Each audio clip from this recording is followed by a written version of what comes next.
anti-Semitic tropes. Pointing out that certain groups do better in America at certain things is not anti-Semitic. It isn't. It oftentimes leads to anti-Semitic trope about Jews controlling the world and having an evil agenda. Control the world. With that? Do not think the Jews control the world. I know you don't, but this is a piece of the same thing. We control the banks, we control the media, we control the United States, we control Donald Trump. It's a part of a whole anti-Semitic, weird, paranoid view. But it's an actual fact that the lobby that's bigger than the Israel lobby. It's a legitimate fact. No, it is not a fact. So now I got to chime in on the lobbyist discussion because the pensioners don't understand what a lobby is. A year ago, don't understand what a lobby is. What's the largest lobby in the United States? It's the pensioners. Okay, who else is the largest lobby?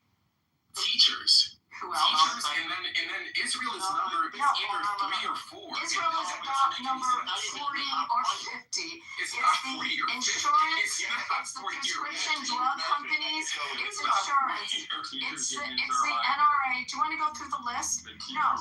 First of all, teachers, yeah, you can go through the number one, and you can pull it up. Anyone can hit Google and look, and way down on the list. But by the way, just so you know, that AIPAC, and I'm going to be very clear on this, does not write checks. Jewish Americans write checks. We write checks, and we write checks to members of Congress, because that's all AIPAC does, is members of Congress. They don't do the executive branch. We write checks up to $5,700, which is the limit for members of Congress, and it is bundled by an organization. It is not that organization writing the checks. It is Christians and Jews that support the American Israel. Zionists with Zionists. I actually know this more than you do, okay? I actually know this more than you do. It's Christians and Jews that believe in the American-Israel relationship that write checks to the maximum of $5,700, and they give it as to an organization that bundles it and gives it as support to it's a super PAC and they're top 5 strongest in the United States. Did I just say how AIPAC is funded? It's individuals writing checks. They're still top 5. It doesn't matter. They are not top 5. Don't Google it. Don't Google the top 5. Not even close. Not even close. I'm not denying it. Anyone can look it up. Anyone can look it up. Look at the top lobbyists in Washington. Have you spent time lobbying? Have you ever knocked on doors in Washington? Do you know who's there? Who's on it? Okay? It's the pharmaceuticals. It's the insurance companies. It's AAA. It's NRA. You can go through it. It's the AARP. AARP is one of the top.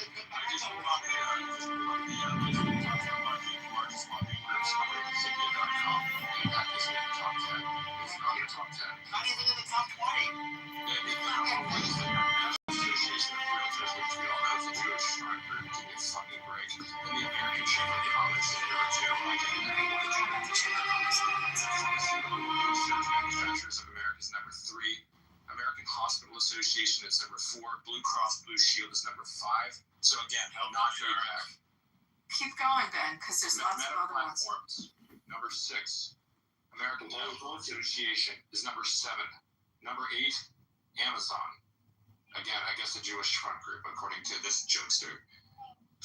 Business Roundtable, the NCTA, and fucking NPC. I almost called you AIPAC, which is hilarious. NPC, I was going to bat for you so you could open your mouth, and immediately you stuck your foot in it, dude. Yes, I'm a Christian. I'm pro-Israel because they're an ally. Because there's one free country in that entire fucking region.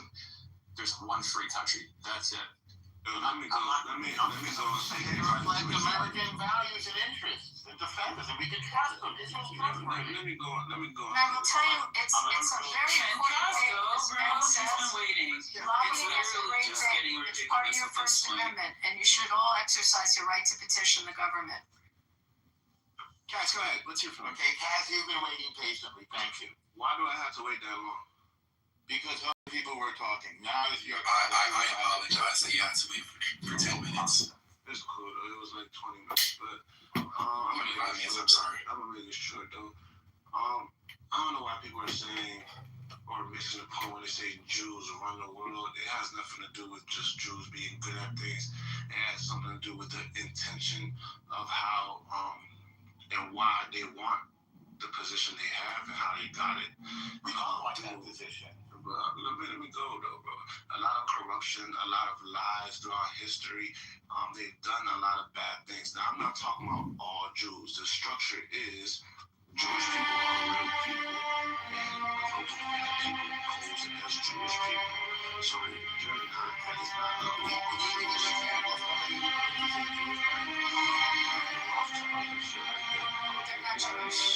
Yes, they're not Jewish. They're all Christian now. The Rothschilds. They converted. They converted. Here's the thing, right? I don't buy that. If y'all buy that, right? No, I mean, you can buy it from the I'm Jewish. I don't like it. It's like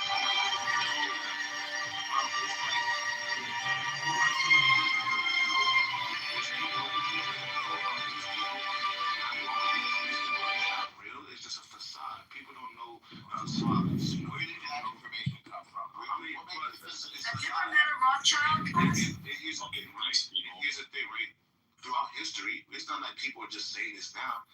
Everybody's been saying this throughout all of history. Yes, people say bad things of black people too, and I call that racism. What do you call it? Simple. They've been saying Yes, this. as people say bad things about black folks, and I call it racist. What do you call it?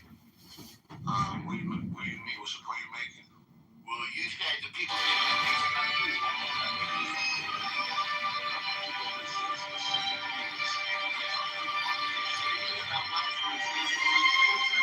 What Juliet would do? No, wait, Kaz, I'm asking you an important question. Kaz, wait a second. People enslave black folks. I call that racism. People said that they were bad things. I call it racism. What do you call it when they call Jewish specific things? Whether they call Jews lazy, or they call Jews stupid, or they say Jews are on welfare. I call that racism. What would you call it?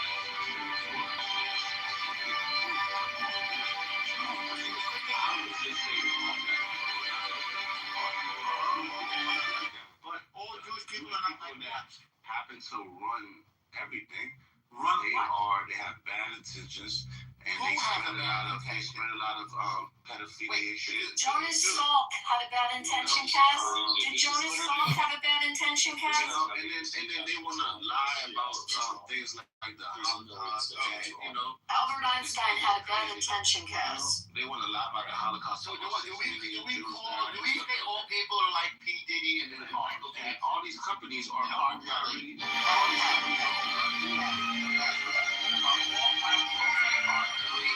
Diddy and Michael Jackson. No, I mean, it's not point. All Jews, it's not I all agree with you. So then why would you say it about Jews? Bro, did you not hear what I said earlier? Yeah. So I go, It's not black all. folks are Listen to pedophilia. what I said. It's not all Jews, but the Jews at the top. The people at the top doing it, they happen to be Jewish. Okay, who is a Jew at the top? It's a lot. It's families. Name one. It goes Name one. in families. Dude, who is a Jew at the top? I just gave you some. They're not Jewish, so give us one. They are Jewish. No, they're not. Kaz, they're not. So give us a Jew at the top. Who's a Jew Yes, at they the are, top? bro. They're Jewish. Dude, there's no Orthodox. You're talking to me. I want to be one of these Jews. Okay, Michael Bloomberg. Okay, what did Michael Bloomberg do that was bad? He was mayor of New York. What did he do? The city got safer. You don't like Michael Bloomberg? The company.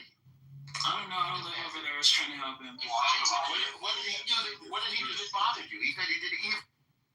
His crime is being Jewish, obviously. That's his crime. She has no evidence, no further statements. She just randomly blurted out a Jew. Don't say she. I'm just giving an example. Who's Jonas Salk? Who's Jonas Salk, Kaz? Do you know what polio is? Did you ever hear of polio? The sickness? Yeah. What about it? You don't have it, do you? Do I Do you have have any it? relatives? Do you have any relatives that had it? I don't know. I don't recall. Okay, you know why they don't have it? Why? Because Jonas Salk invented the vaccine so that nobody has it anymore. So here's the thing. And guess what about Jonas Salk? He's He's Jewish. Yeah. You know what? And then Saban figured out how to put it in little sugar cubes so you can have it in school and make sure that no school kids had It's it. important. So you see it like that, right? Shall I keep going? The way I see it, here's the thing. This is why there's a lot of You think we should still all have polio? I'm responding to you. You know what he charged for the polio You're vaccine? saying a Jewish person, right? Yeah. There's a sickness. Make sure. He made a vaccine for it, right? So you don't Listen to this. I'm saying this. And you know what he charged for it? Here's what I'm saying, bro. Here's what I'm Wait. We didn't finish the lesson. You know what he charged for it? It was popular. Free. Knowing how to do it. Free. I know. We're free. So he made millions of people all over. Bro, no, Millions of people cannot all talk. around You the want to world. overtalk me, bro. Like, I waited all that. No more fragility. Sorry. Go ahead. But basically, you guys see it like that. I see it like, first of all, they knew what it was. They probably had something to do with it. And the vaccines are not what they are. Like, bro, these vaccines are not Holy shit, so you're saying Jews brought polio into the world so that Jonas Saul could figure out how to cure it and take credit? Is that what you're saying? I think I just heard him say that. Did anyone else? David, did you hear him say that? The story you think it is not really that. You shouldn't trust the vaccines. Point blank clear. All right. And how do you even react to You didn't this? know what polio Because was.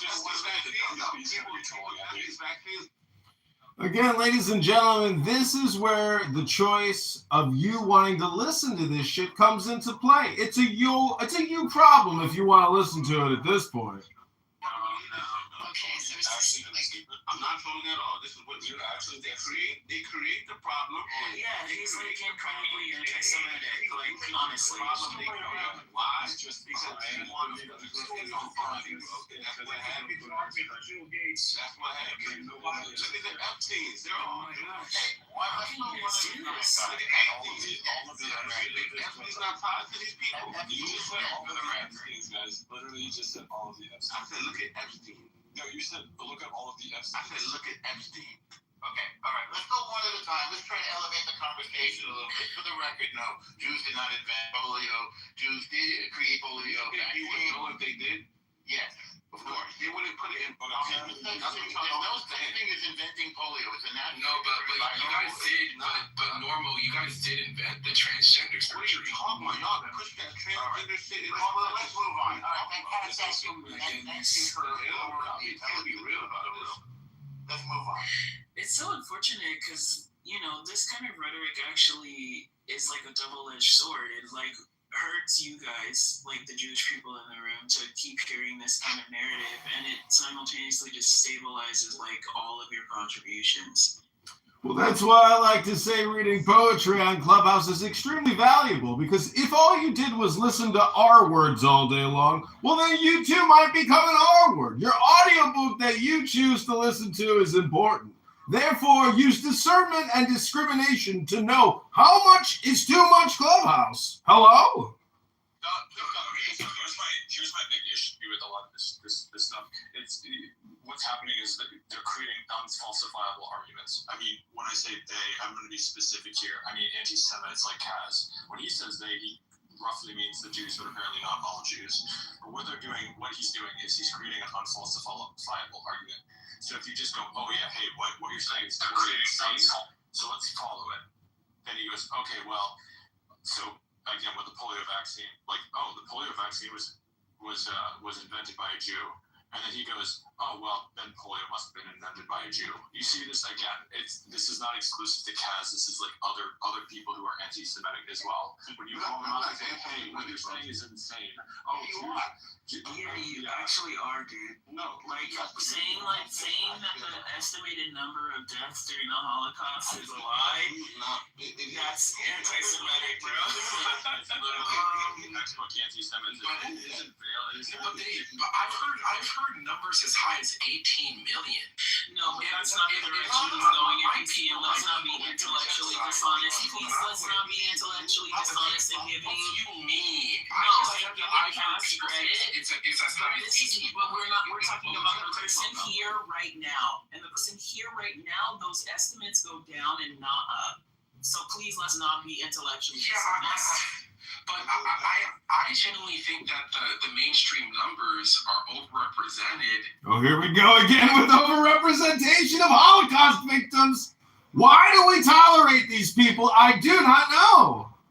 We're still talking about hundreds of thousands and millions of people. It's still the tragedy. So, like, measuring like a yard instead of trying to minimize it is a classic anti-Semitic. No, I don't care about minimizing it. You guys are taking it so when it was about Kaz's statement was about minimizing it, bro. It's not about minimizing. We're not talking about people who are not in this room. We're talking about the person who said the statement in this room. Well, I understand English. I disagree with the way that you're taking it, and the reason why is because they're not doing something positive. I'm not saying that he's doing something positive. Well, I think it's just your opinion that you understand English, because I asked you earlier if you knew the difference between an opinion and a fact. He didn't know the difference between an opinion and a fact, and he just keeps talking like a motor mouth, like how I'm doing, and we just keep talking over each other because one of us must definitely have a mental health problem. I'm going to say this again. I had to take a few phone calls and do a few meetings because I'm trying to control the media and the banks and the world and Donald Trump and polio. So we're going to go one at a time. Universal, please don't interrupt. So for those... Oh, I just wanted to be a part of the conversation. Sorry. It's all right. For those who didn't know, Holocaust minimization is a classic anti-Semitic trope. Why? Because it's part of this whole idea that Jews are controlling the story, and Jews are controlling the media, and Jews are playing victim, and Jews are lying. That's where that whole thing comes from. So you have fallen victim to a classic, really it's a Nazi trope. And when black folks in particular begin to parrot Nazi anti-Semitic lies, it's particularly disturbing since black folks too were the subject of discrimination and racism and oppression historically, like the Jews. Now, do we have to keep drilling down into this nonsense of Holocaust denial and Holocaust minimization, or can we move on to something slightly more? The reason why I don't think you guys care about progress. And the reason why I don't think you guys care about anti-Semitism. Norm was talking. What were you gonna say? This is what I'm gonna say. Yeah. Before Abby got on stage, I think I was misunderstood. I was trying to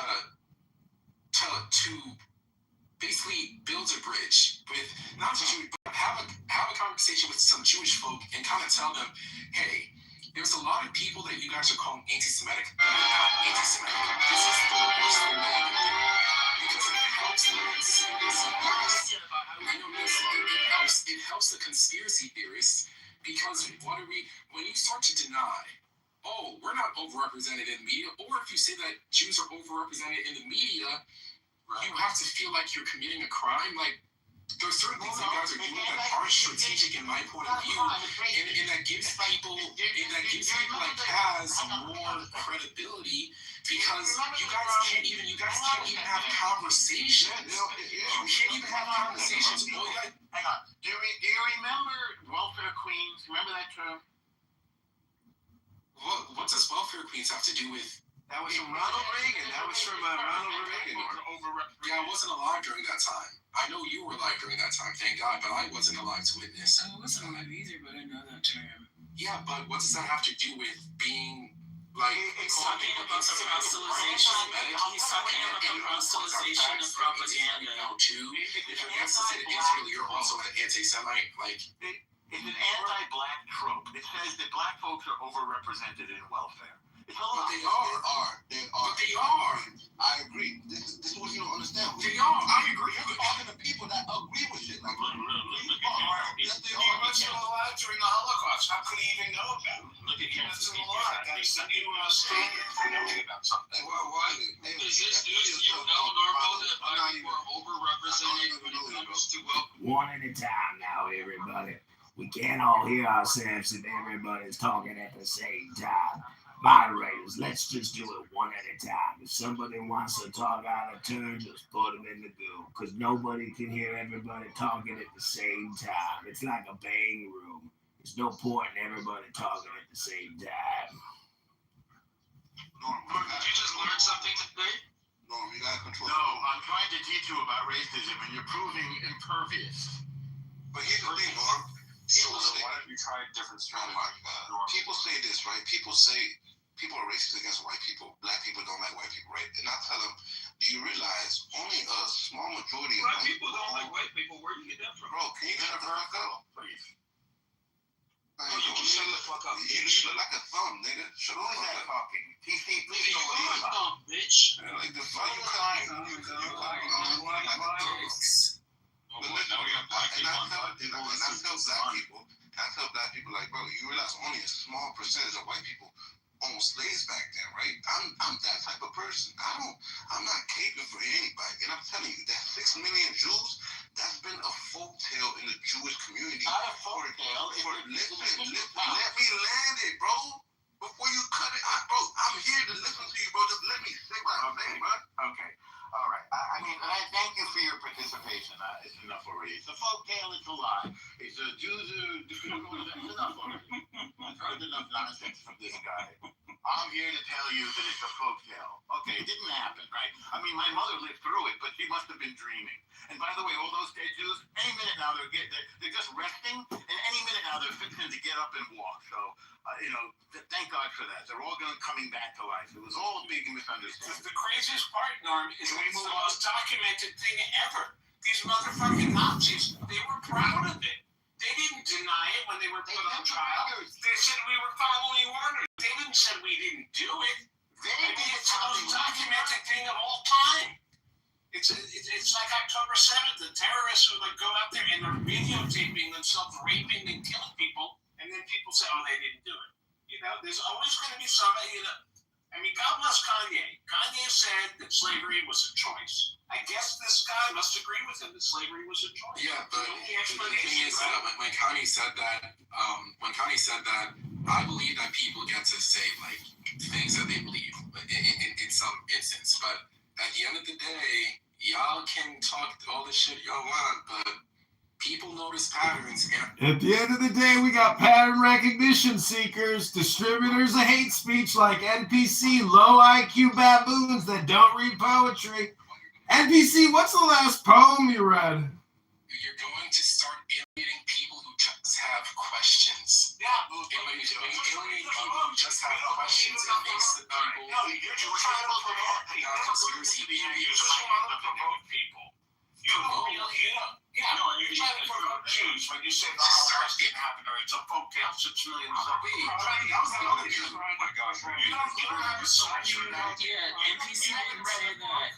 Randy, NPC didn't say that. But whoever said that it's a 6 million is a Yeah, folktale. that person's been They didn't removed. read that in the book, but there's no source for I didn't mean to say baboon there. Could have just said dumbass. That's really what I meant to say. It just seemed like that was the next logical word for me.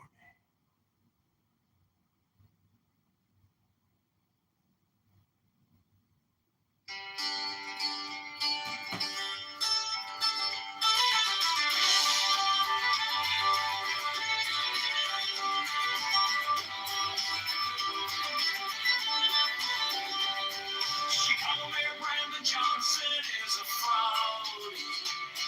Chicago Mayor Brandon Johnson is a scam.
Greyhound buses are murder for profit. Open the books, transparency now. Public spending track Brandon Johnson is the tax. Brandon Johnson is the tax. Brandon Johnson is the scam.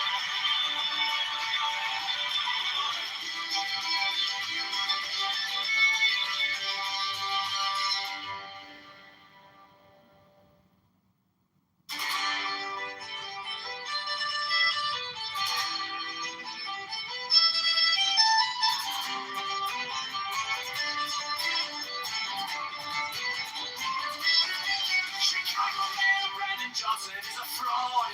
Chicago Mayor Brandon Johnson is a scam. Chicago Mayor Brandon Johnson is the tax.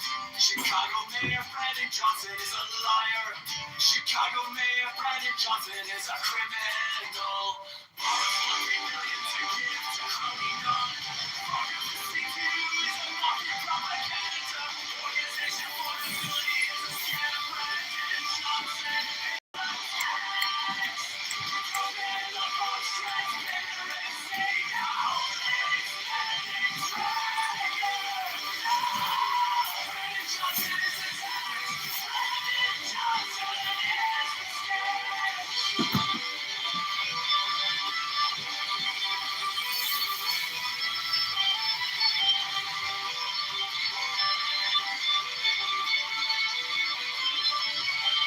Reparations for black slaves is a scam. It's a black tax socialist, a taxologist. All taxation is theft. Affordability is a scam. Abortion, Grey Club, buses are murder for profit.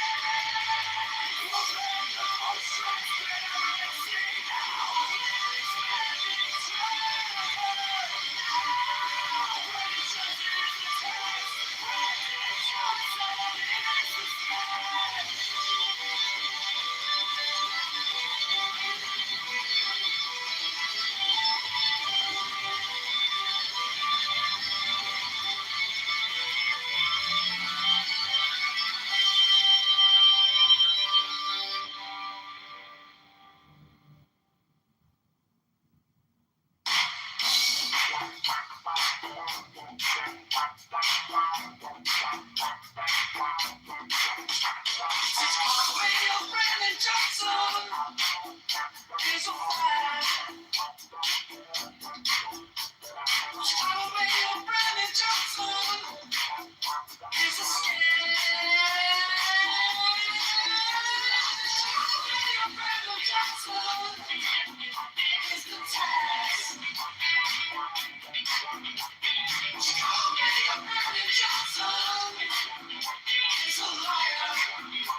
deal is a mafia propaganda. Organization affordability is a scam. Brandon Johnson is the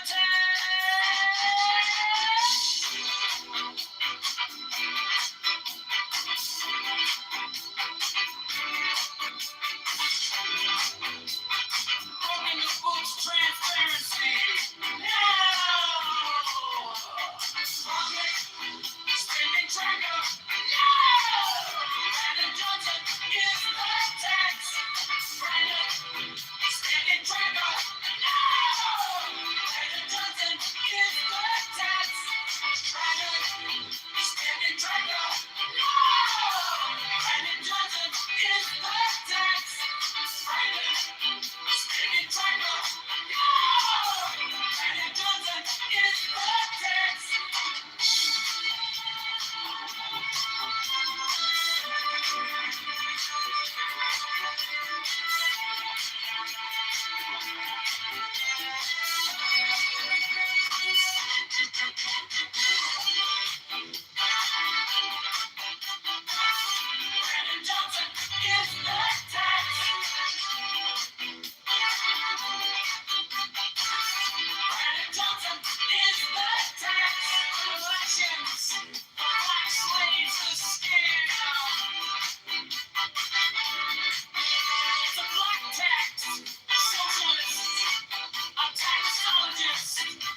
in the checkout line, doing the math.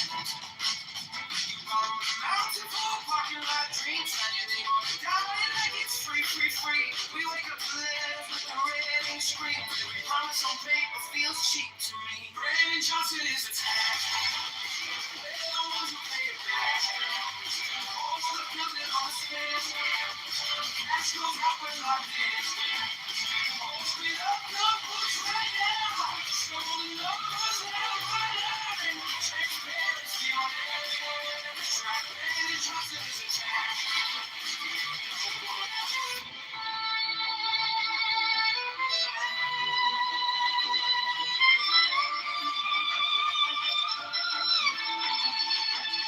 You call it for the people, but the doors stay closed. Same names on the contracts, every story we told. You creep and raise the toll. Whole city in a chokehold, just to feed your own. We're tired of slogans on a pretty blue sign. While the folks spending track of in real time. Not enough photo op on our dime. We're done with the fiction, this is our line. Brandon Johnson is a tag. We're the ones who pay it back. All the bills and all the spit. Cash goes up, we're locked in. Open up, books right now. Stolen numbers now, right now. Transparency on every track. Brandon Johnson is a tag. We want to see every cent, every check, every beat.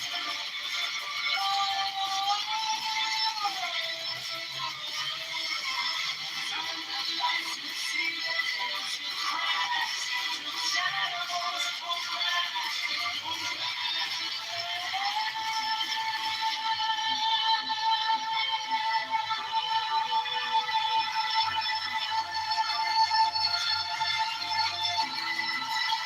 Brandon Johnson is the tag.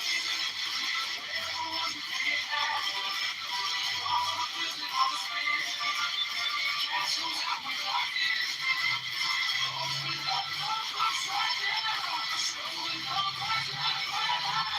Look the truth on the child. It's written all tough and fast. Brandon Johnson is the tag.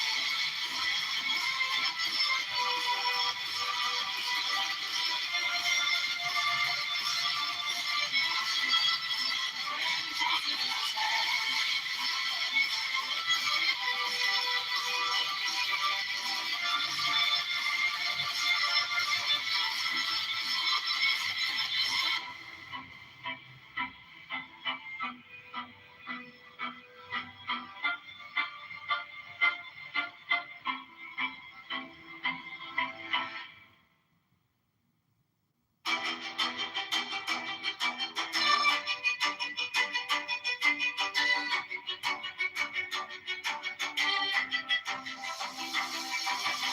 We sample the paychecks with a smiling mask. Call it care, call it change while you pass the hat.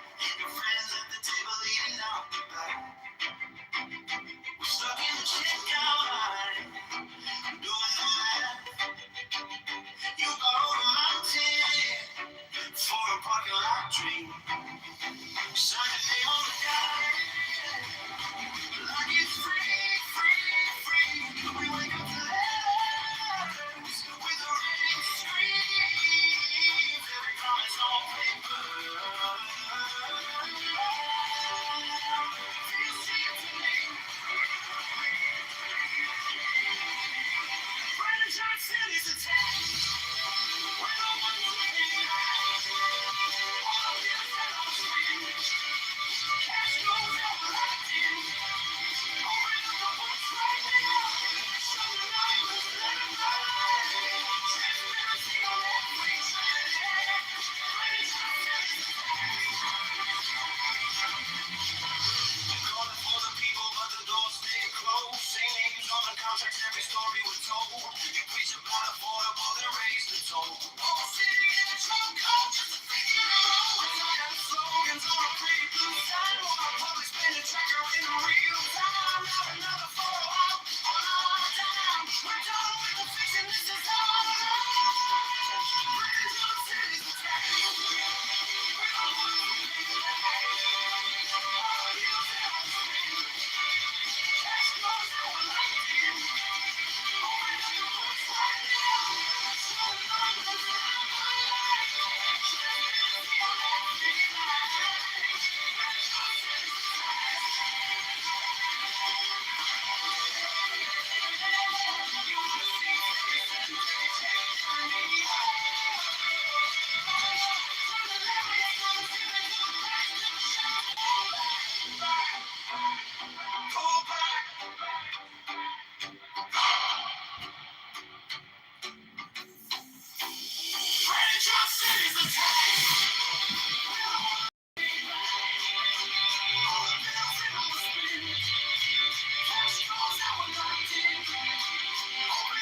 the kitchen table. Red ink, same name on the label. You call it fair share, I call it a shakedown. Smile on the podium, hands in the playground. 1-3 in the dark room, counting. Parties lined up, hands down, all counting. CPU speaks like a script from a play. Kids use his props while you catch that play. Brandon Johnson is the tag. Every paycheck under attack. Can't you wait on that? Brandon Johnson is the tag. She is not a running back. Open the door, stretch every stack. Brandon Johnson is the tag.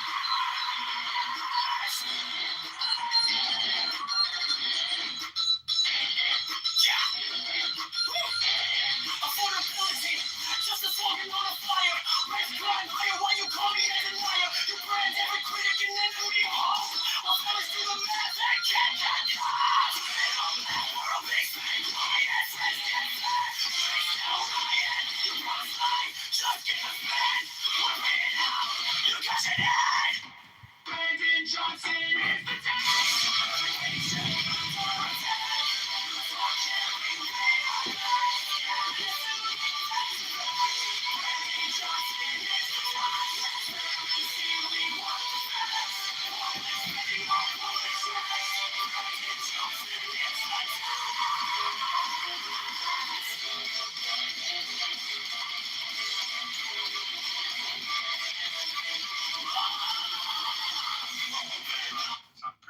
What is it? What do you mean? What is it? Is it in the U.S. government? Is atheism within the U.S. government? I just want to know. No, it's a secular government. Would you choose a president that's an atheist? I mean, if they want freedom, then yeah, for sure. Okay. Simon is an anarcho-capitalist. I'm not Yes, you are. I'm not an anarchist. I fucking. Yes, you are. Everything you describe is You said you didn't call him. You said you lied. You said you don't like black people. You just called him a retard. I said. You didn't say You that. lies about you not being an anarcho-capitalist. I heard everything. I said. heard When it comes. I heard everything. It's insane. I said. That's what the atheists do. They just lie all the time. The sentence. I said. People ask you one final question before Theist. I'm looking to say about a time you reject the laws of logic. You're stupid. That's not what I'm saying. But if you're an anarchist, especially an anarcho-capitalist, you have evaded so many facts that you cannot I'm being tongue in cheek when I do call them retards because I know a lot of them, but I think that they hold a stupid and very evil position. That's projection. That's Simon projecting, obviously. I wish we could start from the beginning and you actually tell us something substantive that we can bite into here, right? To compare Christianity to, because you're not really giving us much to it. He doesn't have anything to give, by the way. He just gave you his projection. That was all he gave you. John, how do you Being in favor of capitalism. Again, let's repeat back to him what he just said. That was his projection. He gave you what he has. That was it. And as we can all see, there's not much there. He's like a wet sponge. So he's still a Christian then. He's still a Christian. Mashallah, brother. What is your He was a Catholic. Yeah. I was never. Once a Catholic, always a Catholic. I was 7 years old and God made no sense. Same for CM. God made no sense at the age of 7. What the fuck did you know how to do at the age of 7? He knew how to determine that he was an atheist because obviously now in his 30s, he's even more intelligent than he was when he was 7 years old. He's grown in intelligence, as you can see. You can't even tie a shoe at 7. I was tying my shoe at 4 or 5. Dumb fuck. I was tying my shoes at 4. Is this your first time meeting Simon as he whispers in his closet as his fiance or girlfriend sleeps in the other room? This is what he does. He comes here, he says nothing. And you guys are wondering why you're frustrated? The man has nothing intelligent to say. Just challenge him to say one smart thing. He can't do it. Just gonna ask the question. Exactly. That's why I say he's like a wet sponge. There's just nothing there. You could squeeze it all you want, but you're not going to get anything but some water out of it. There's just no intelligence there. The man is like autistic. He's autistic, basically. Too much of autist. Not too much of schizophrenia. He's neurodivergent like Abby, but unlike Abby escaped an actual biological lab in Ukraine near Chernobyl, and thus you see the mutant rat freak you know as Abby. No, she's not from there. Well, Simon's not far away. Simon was made in the library near the Ayn Rand section, and Simon actually, anyways, if you guys are looking to discuss God, read a book. If you want to be annoyed, talk to Simon or Abby. I am complete. Okay, I will give you something annoying.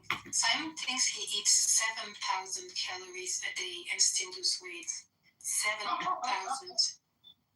Oh, yeah, eating his girlfriend's box. He's doing that. Ew, okay, that's disgusting. Anyway, that got debunked, by the way. Those were not 7,000. Nobody can eat 7,000 calories. Are you kidding me? This motherfucker. How many questions he asked today? Not only was I actually tracking and giving you exactly like the pictures of what I was eating. Yeah, we tracked that, honey. It was like 3,000 or something. Oh, that's there's no way. You broke universal laws. Not really. Not really. It's another one of those amazing claims where he just asks questions all day long. Maybe he'll send you a picture or something. But again, if you think you're going to actually gain any kind of intelligence or anything useful or have any fun talking to Simon, you will be mistaken. It's not fun talking to Simon. It's not informative talking to Simon. He can't persuade you of anything. It's literally like talking to a wet sponge. Hi, wet sponge. What's new today? Squeeze. Nothing there? Great. Moving on. Yeah, he's a neo. Megatron came all over the West fucking. Yeah, fuck that. Of course. And at the age of 7, you already knew and understood the Trinity. He knew all of 2,000 years of history and philosophy and worldview just by 7. The guy's Mozart. Messiah. Yeah, all the prophecies that led up to the Messiah. You could debunk every single polemic at the age of 7. No, that's not. So then how did you know that it was bullshit? What do you mean it didn't make sense? I said it didn't make sense to me. My mom would say there's this. You're lucky if Voltron makes sense to you at 7, let alone the fucking Bible. Are you serious? Exactly. I mean, again, I'm not saying I was this like a genius. Just the way it was described to me, it didn't make any sense. I still don't understand Voltron. Who does? That's what I'm saying. Well, let's just admit he's the Mozart of R words on this app. He learned all of human history by 7. He learned all of philosophy, mathematics, everything. By 7 years old, this guy figured it all out. So I want to welcome you all back to the Roast of Simon. Let's start the barbecue. I'm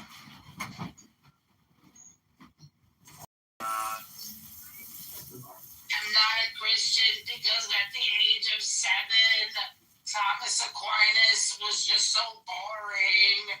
Actually, I think Thomas Aquinas is one of the best. I actually really like Thomas Aquinas. Great, he's Christian.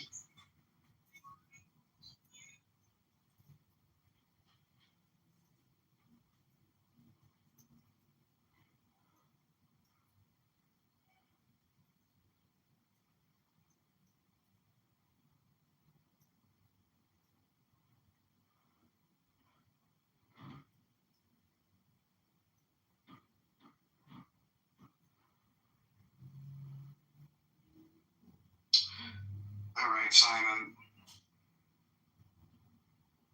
A little bit of time went by, and I'm just kind of wondering what your worldview was. PTR Megatron.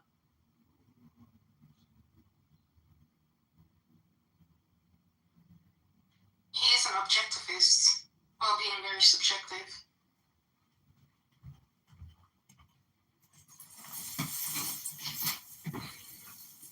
imagine being like a 7-year-old and saying, Dad, why do you believe in God? And he's like, well, son, I've been alive for 55 years. You've only existed for 7 years times 365 times 24 hours. You haven't actually read as many books as I have, son. You haven't experienced life the way that I have to know that miracles exist and that intelligence comes from books, my son. But Dad, God is an illusion. You're just using your imagination. No, son, I've been reading books, and you're only 7, son. Please wait till you're at least 50 and read a lot of books and experienced a lot of life till you make your final decision and determination. Thanks, son. But Father, I've read Ayn Rand in the library. Ayn Rand changed my life, Dad. And you never read Ayn Rand. You don't understand about Ayn. She's a genius, Dad, unlike you. Well, son, that's just like your opinion. I hate you, Dad. I wish you were dead, Dad. You're so stupid, you're delusional, Dad. Okay, son, take it easy, son. Take it easy, son. No! So here's where the real critique is going to come in, right? So I'm looking at what he's given me here so far, and I'm looking under what objectivism is and precise. So it says metaphysics, reality exists independently of perception, objective reality. Epistemology, reason, the only valid means of acquiring knowledge. She rejects faith as a method of knowing. Ethics, now this is the interesting one. Rational self-interest, the individual ought to pursue their own flourishing as a moral good. Now, that's kind of interesting because that same pillar almost mimics the one from the Secular Humanist Manifesto. So, right there on that, rational self-interest, anybody can rationalize themselves to anything, and the individual ought to pursue that as a form of flourishing, is a moral good, or as a moral good. It's not always going to narrow down to that, dude. That's not objective at all. That's actually kind of subjective and selfish. What do you think of that, Simon?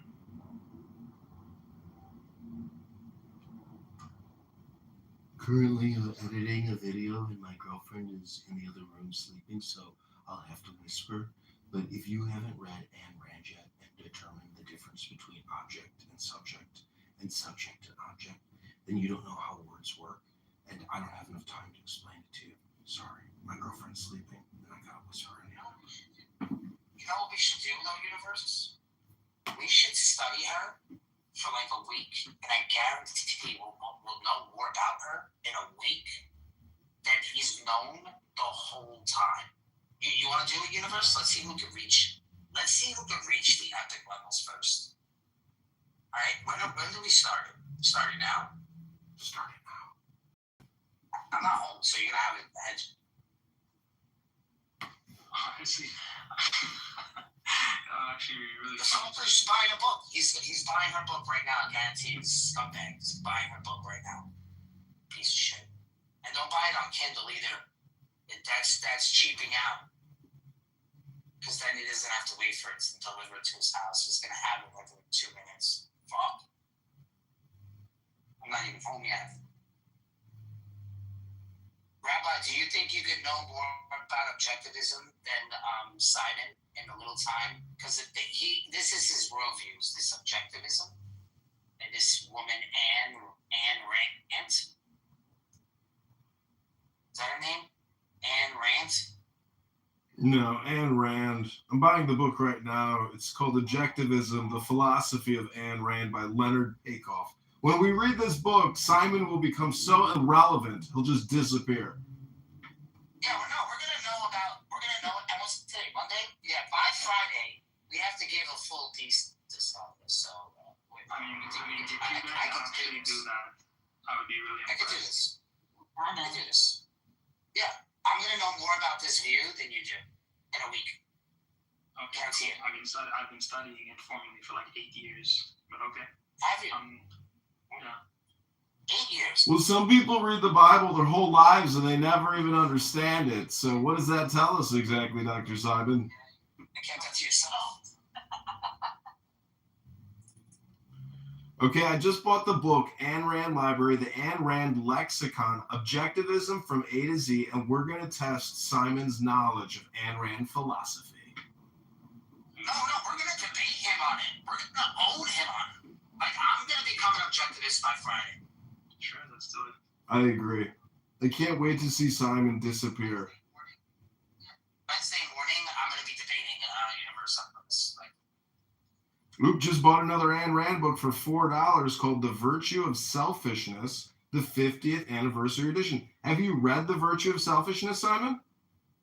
Yeah, multiple times. You should probably read the Objectivist Epistemology, Intro to Objectivist Epistemology. I'm sorry, you were mumbling. What did you say? I said you should probably read the Intro to Objectivist Epistemology. That's What does epistemology mean, Simon? it's the study of human knowledge. And what does objectivism mean? Objectivism is just the name of the philosophy. I know, but what does objectivism like? We have the word object, and then we have the word ism, correct? Because I don't think a lot of people know that objectivism is just materialism, like the drum right here in front of me, or the table that my phone is standing on. Those are called objects. And so if I believe in an object, well, clearly I'm an objectivist. If I open up a book on philosophy and it's about a subject, well, then I guess I'm a subjectivist. Can I be a subjectivist and an objectivist? Hello? hello? Hello? No. I can't be an objectivist and a subjectivist. Okay, ladies and gentlemen, I present to you the R word who's been reading Ayn Rand for 8 years and can't even explain it because he's an R word. And that's okay. There are autistic people that live in facilities for their own safety because they can't actually take care of themselves. But Simon here, amazingly, actually, he works. He has a business or he has a job. But yet again, it's just not fun talking to him because there's just nothing there. I mean, but I could be mistaken. Maybe he's got a hot girlfriend and that redeems him. I hope so.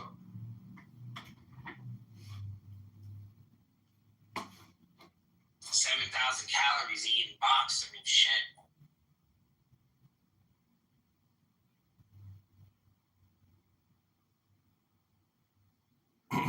It's amazing how stupid you can be that you can say there is no God, but yet the word itself exists. And so you can try to define it. Other people can try to define it, but you just say that that word is an illusion. It's just in your mind. It doesn't mean anything.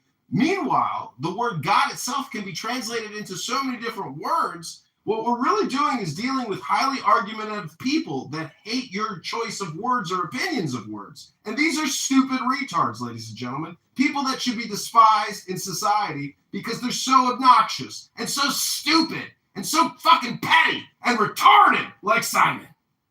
I wouldn't say that. I think these fall under the rationalist camp when it comes to their epistemology. So they'll say words, give descriptions, but they can't actually, but they divorce the concepts from reality. So that's why like people start with definitions of what God is and all that because they're missing the observation to tie the words to the object in reality. Thank you for your projection on why you don't understand that God exists. The sun is a god. Okay? You still haven't defeated that. And that's using an objectivist.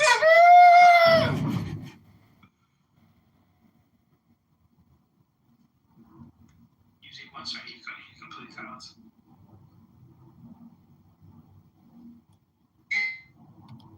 This approach isn't.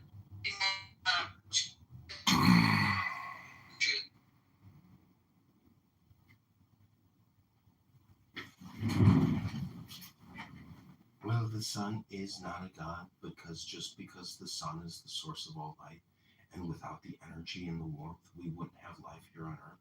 It doesn't prove that the sun is a god. My objectivist philosophical glossary and definition told me so. And so, I've refuted your claim with evidence, and I am not complete. Ayn Rand is a goddess, and if I could do Kundalinis on Ayn Rand's toes and every other part of her body, I would have loved Ayn Rand. She would have been the perfect wife, And I hope to God that one day I meet a woman like Ayn Rand who can make all my dreams of marriage come true. I am complete.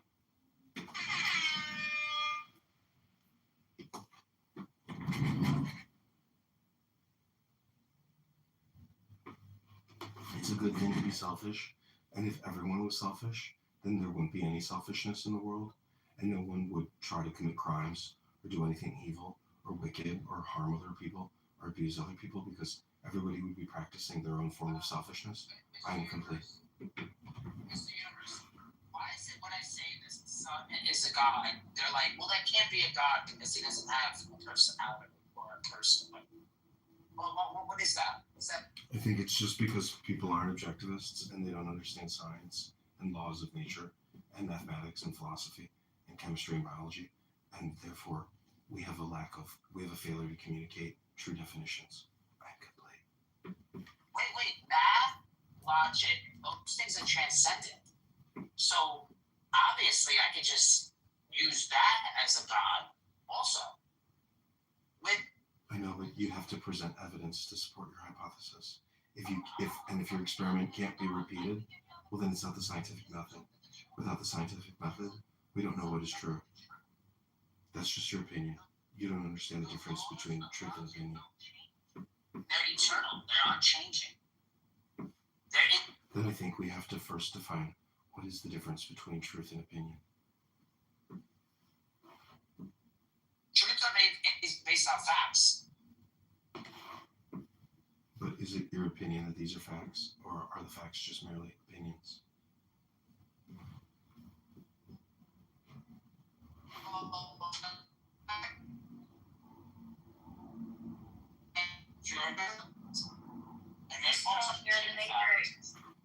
You see, it's a fact that you're in the Matrix. It's not an opinion.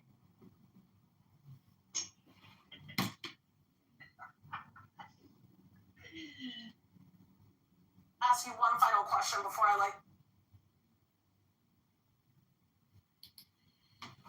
I think we've proven here beyond a reasonable doubt that Ayn Rand most definitely was the closest woman to ever achieve a union with God, because God is very selfish and objectivist and not a subjectivist. And therefore, again, I have to assert that if we could maybe get a genetic sample of Ayn Rand and bring her back to life, she could possibly be the Mashiach that we're looking for.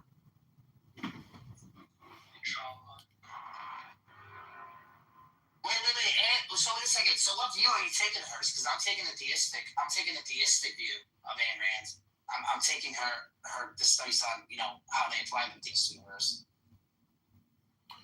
Well, I've just ordered over 20 different Ayn Rand books, and by Friday I will be a subject matter expert, and then I will obliterate Simon once and for all.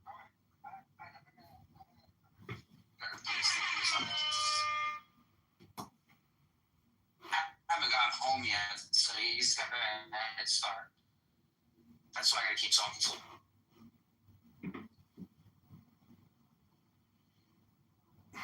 I have been studying Ayn Rand since I was 7, when I found out that God wasn't real, just like Santa Claus and the Tooth Fairy. And when I realized that it was my dad dressed as this... Can I just say that the logic is my God? You can say that, but that's totally subjective, not objective, and it's your perspective. And so what we're trying to do is find out whether or not there are universal truths, just like there are laws of nature.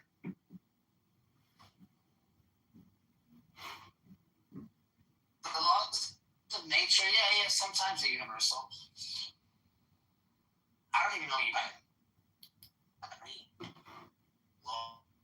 Laws of nature universal. What is that? Well, look at your PTR. Clearly something's going on there, and I would say that is reminiscent of the laws of nature, symbols and hieroglyphics, like you said, transcendental, just like Ayn Rand. Because when Ayn Rand had an orgasm, it was the best orgasm that a woman has ever had. Now, some might say that's subjective, but I witnessed Ayn Rand have the most exotic orgasm that a woman has ever had in a menage a trois. And see, sexuality and life choices, those things all come into play when we're determining whether or not Ayn Rand is the true Messiah. So a real philosophical question on the laws of nature, right? Like Newton's laws, ocean, general relativity. The twist here is, but these real laws, if these laws govern reality, are these real laws that govern reality, or are they just descriptions and patterns we observe? What are they?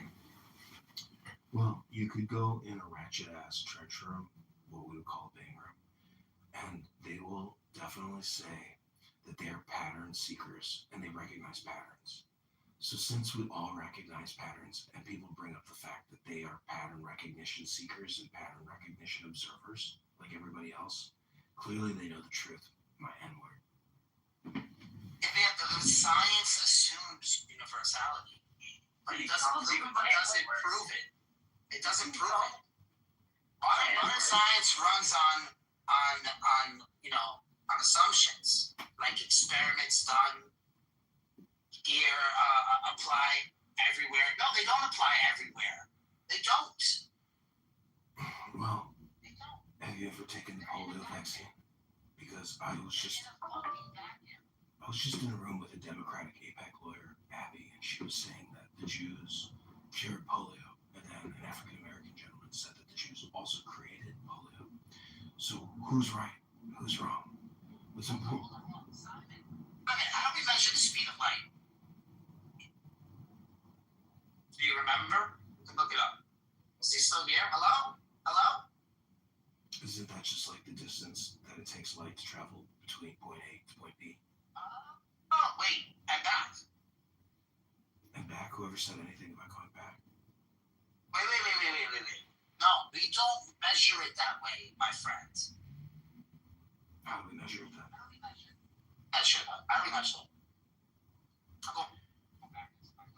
Hey, Grok, how do we measure the speed of light? Light, Simon, tell us. Is it one way? I'm looking up a lot on this stuff, and I'm like finding that this philosophy has actually kind of been debunked in a sense. Like when you actually, like I can't remember the other philosopher. I can't forget whose rule it was, but it's a particular rule where you can't violate your own inference rule. So even on the epistemology of the very said, philosophy that you're looking in here, Rand claims reason is the only means of knowledge. Faith isn't valid. So like the counter here would be the claim itself cannot be proven by reason alone without circularity. So like you're violating your own inference rule there. And then it's a philosophical axiom, right? So we're getting into a Gripper's trilemma there. So you're falling under one of the horns of that, and it's not empirically or deductively proven as a result. So the system depends on an unprovable standing point while denying all others, like faith, that special pleading. So you even have an epistemic faith within this group itself. That's all it takes, buddy. That's all it takes. That's part one.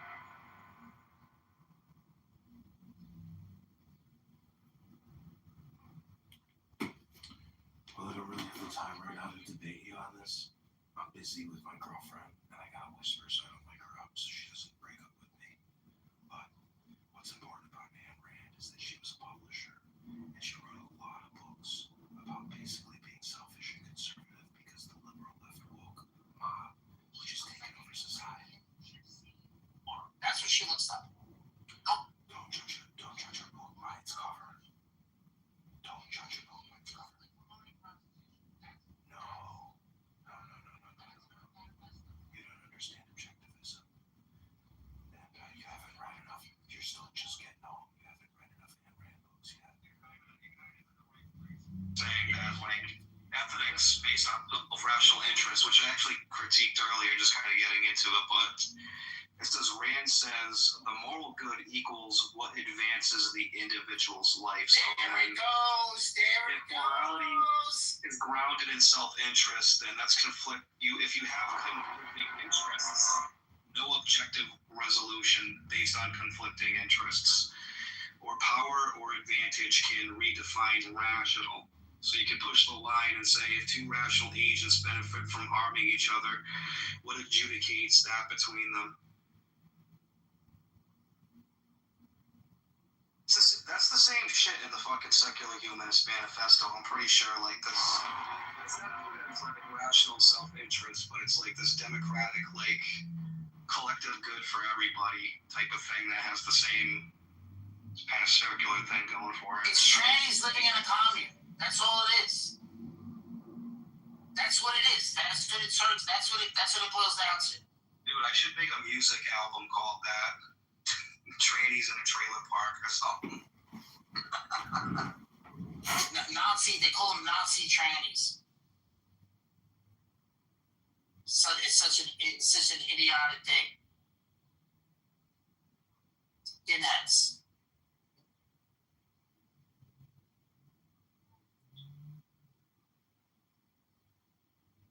And Bob, he's got his baby in the background. He's caring for a child, but he hates life. It's like, yo, dude. Like, how smart does he think he is? I can't wait until his baby is going to transition. Let's see how much of he is gonna promote transgenders. Yeah.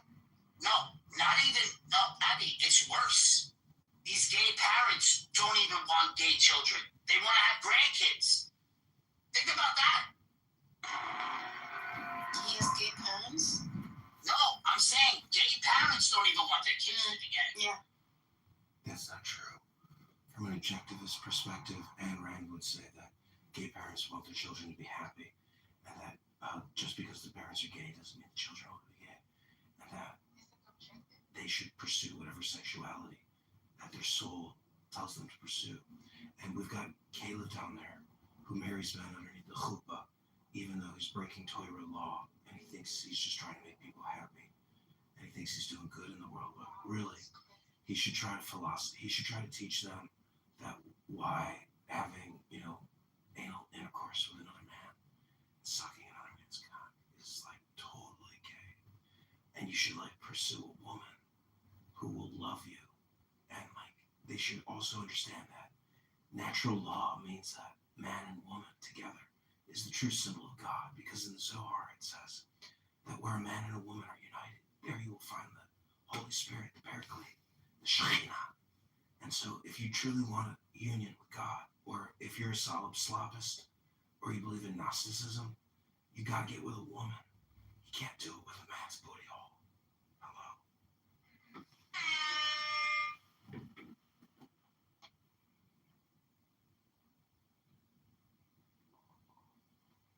I did come to the conclusion the other day that basically solipsism is just Gnosticism translated into slopicism. If you think that Gnosticism isn't the exact same thing as solipsism, I mean, I just don't. Can you defend that? Hello? We call them solipsistic, nihilistic, hard determinists that think they're in a brain about. Solipsistic, nihilistic, hard determinists. That's what they are. Oh my god. What, you said they think they're in a brain vacuum or something? Well, they say they could be a brain in a vat. A brain in a what? A brain in a vat? They think it's just no sensory experience. They don't believe in this, in the id. Got it.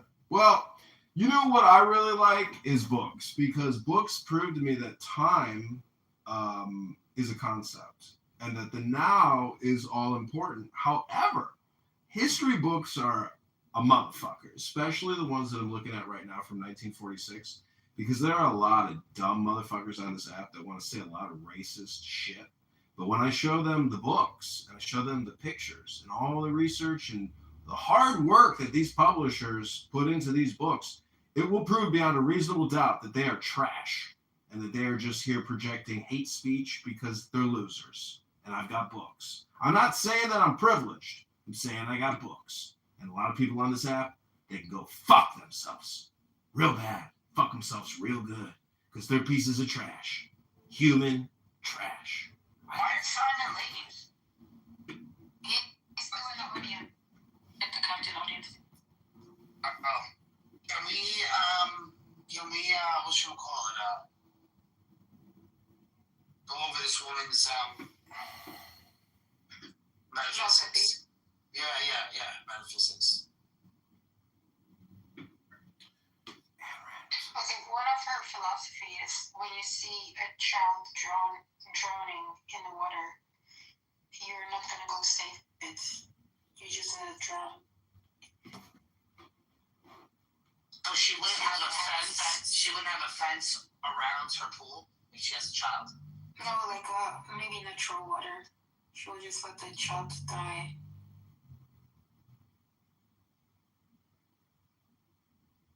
Crazy. So I Googled what are Ayn Rand's most controversial statements. This is what it says. So this is the objective reality, the metaphysics.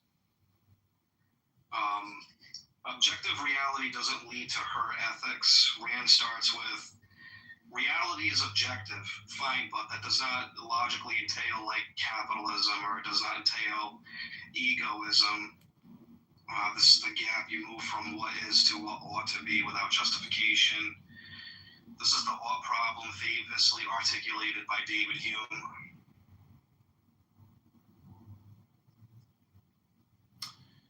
Government is a menace. She regarded government as a dangerous threat to man's rights, arguing that its only legitimate purpose is to protect against physical force, as discussed on. Yeah. I figured that one. That's.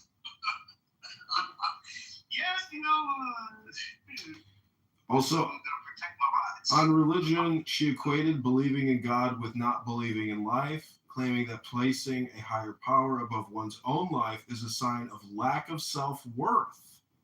As they like to say in the community, worth. Oofs. They got teeth. They got two tubes. She defines femininity as the essence of femininity is hero worship, the desire to look up to men. That's how she defined femininity.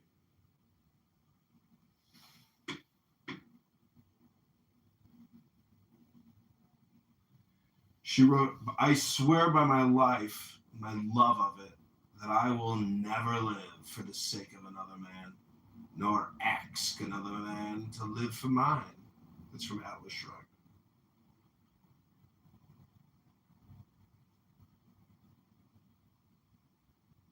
And when Abby was saying that, Ayn Randians wouldn't save the dying baby in the river, I think that's a little ridiculous, but that's what Abby does. It says here, the virtue of selfishness. Rand argued that pursuing one's own rational self-interest is the highest moral purpose, rejecting the idea that people should sacrifice themselves for others. So it says it's the highest moral purpose, but is it the most intelligent purpose? Hello? Well, she negates altruism. So there's no altruism in any of this.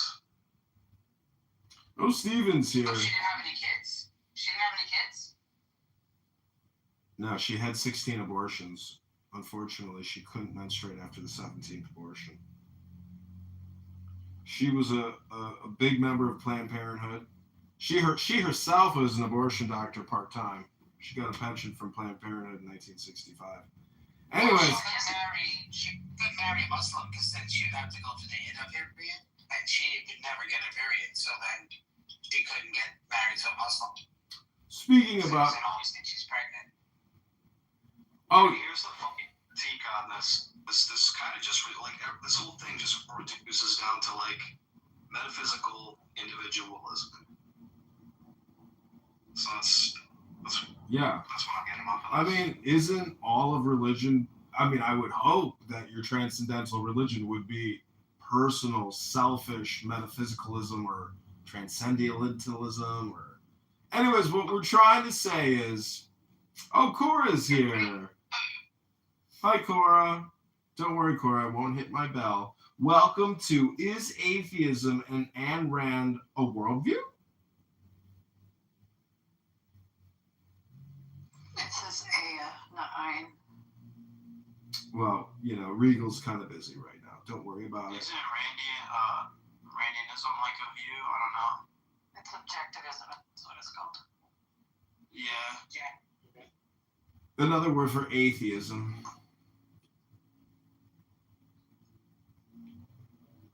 Oh, did I spell that wrong? No, you spelled it right. Did I spell it right? Yeah. Ayn Rand? No, you got it right. No, you got it right. It's Ayn Rand. Yeah. Ayn Rand.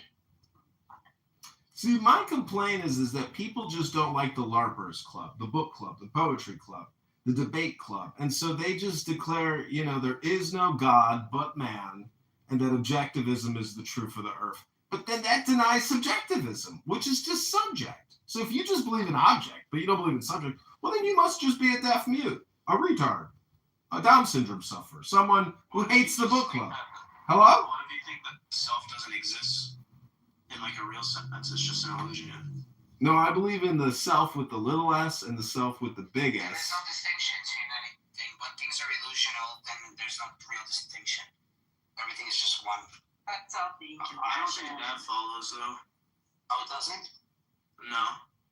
Okay, so explain your non-monistic view.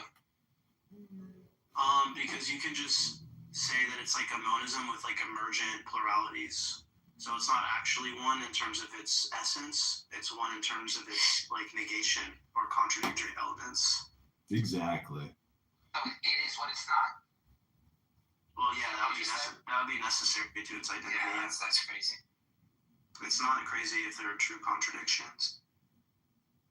Well, everything has a contradiction. Every argument has its counter-argument, just like action and reaction, or art critic and artist. And so there is this dualism and this non-dualism. The non-dualism is what we're talking about when we talk about slopicism, solipsism, and Taoism, or even Enlightenment, transcendental mythology, and mysticism, like Jesus Christ, our Lord and Savior, the greatest comedian and mystic who's ever lived. Hello? Yeah, but Barth, you could just hold like non-classical logic for that sort of view to work. You see, I'm not a computer that's defragging myself that can believe in true contradictions. So I'm gonna have to operate in the real world. Well, the point is that like there are examples of true contradictions in the real world. Oh, really? Yeah. Graham Priest gives like plenty of examples. I'd be like sympathetic towards his view. No, I get it. I mean, I'm putting the tarp over my, foundation. They said it's gonna rain. Do I definitely know it's gonna rain? No. Am I gonna take the chance and having to pump out all the water of this ditch? Instead of just putting a tarp over it with a pump, so that if water does get in there, I don't have to go crazy doing this the next day when I get there in the morning. And I'm still hiring the guy to get there at 5 to check the pumps. So, what if it never rains? Is it a contradiction? Yeah, never happened.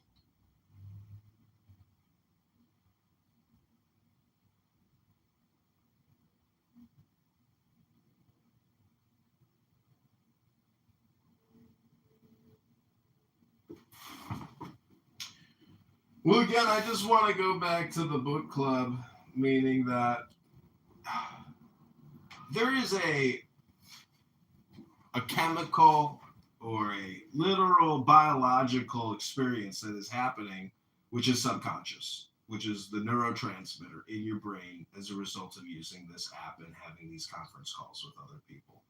And to me, that's the most interesting part of this, that through our words and communication, or our displeasure with one another and our personalities, we can actually create an experience, a happening. And unfortunately, there are just so many people on this app that are just learning English for the first time that you have to realize it's just an ELS support group app for people that don't speak English so good and stuff, kind of like, Zoolander. Like the ones that say ELS instead of ESL. Yeah. It's a Zoolander nonprofit book club for kids that can't read good books so good and stuff.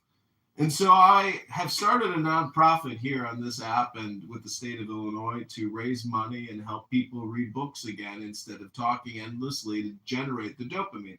Because the truth is, it would be better if we just read books to each other instead of, yelling at each other and just passing off emotional discharges instead of actual intelligence.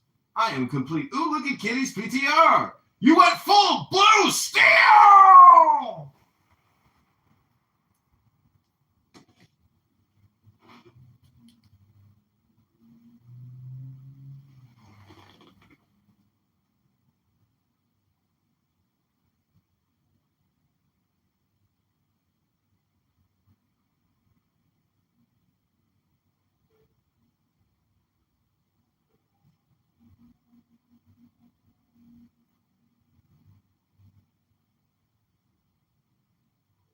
Did you see Hillary? This is a perfect example of the abundant hypocrisy of the left. I love this one. I think we got to have tough conditions. Tell people to come out of the shadows if they've committed a crime.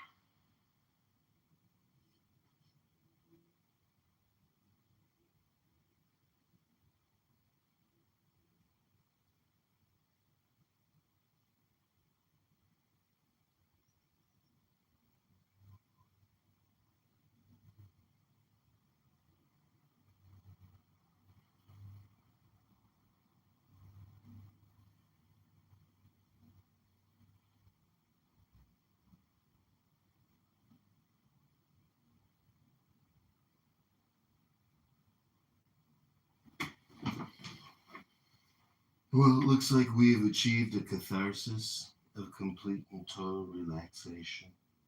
I would just like to read from the book Muhammad, Charlemagne, and the Origins of Europe by Richard Hodges. This is page 55. It says, Heraclius's victory distracted the world from the birth of a religious and political movement which was to overwhelm large parts of Asia and North Africa. Islam. When the Prophet Muhammad died in 632, he was barely known beyond the Hejaz. Nevertheless, his movement, reinforced by the economic conditions in the Arabic Peninsula, produced an explosion almost without parallel. Within a century, Islam had tens of millions of subjects from the Atlantic to the Indus, attacking simultaneously on several fronts. Small bodies of mounted zealots ripped into old empires of Byzantium and Persia. By 640, the Islamic hordes attacked the Byzantines, and they had lost Palestine and Syria. In 642, they lost Alexandria. Between 673 and 677, Constantinople faced a series of attacks. In 698, it was the turn of Carthage. 12 years later, the Arabs crossed into Spain and struck northwards into Provence. By the same time, in 717, Constantinople faced its most serious siege yet, which lasted 12 months through a severe winter. After the Arabs withdrew, Leo III, from 717 to 741, the newly crowned emperor held the city. We may speculate whether this or the victory of Charles Martel at Poitiers in 732 was the event that symbolized the end of the Arab expansion in the West. In the mid-8th century, the vast Islamic empire suffered its first political strains, and the Umayyad dynasty of caliphs was overthrown by the Abbasids, who shifted the Islamic capital to Baghdad. The Abbasids. Okay, thank you. That was John Kitover. Thank you very much. Appreciate that. Cora, are you still there? Yes. Hi, how's it going? How you doing today? I'm fine. You're fine. What do you think of that? Do you think atheism is a worldview? No. Fair enough. Yeah, we were just having this discussion with this guy, Simon, and wasn't very clear about that. That's how all this came about. And then he said this is kind of what's supporting his views here. You can't build a worldview on the answer to a single question. Sure. Anyway, I think I'm gonna jump off for a few. Do you want me to donate the room to you? You can change it around or make set the topics if you want. I'm gonna jump and I gotta make dinner, dude. Can't stay on here all day. All right, have fun.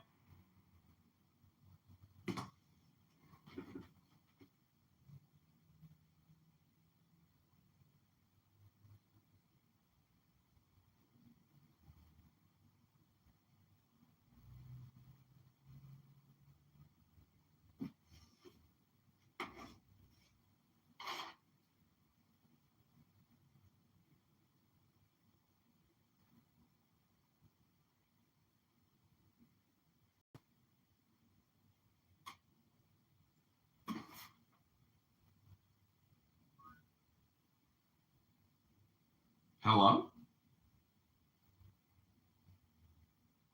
And why is because you have to have an event that immediately affects Americans for Americans to sacrifice their dollar. American consumers. Took out NGOs. Well, we took away NGOs.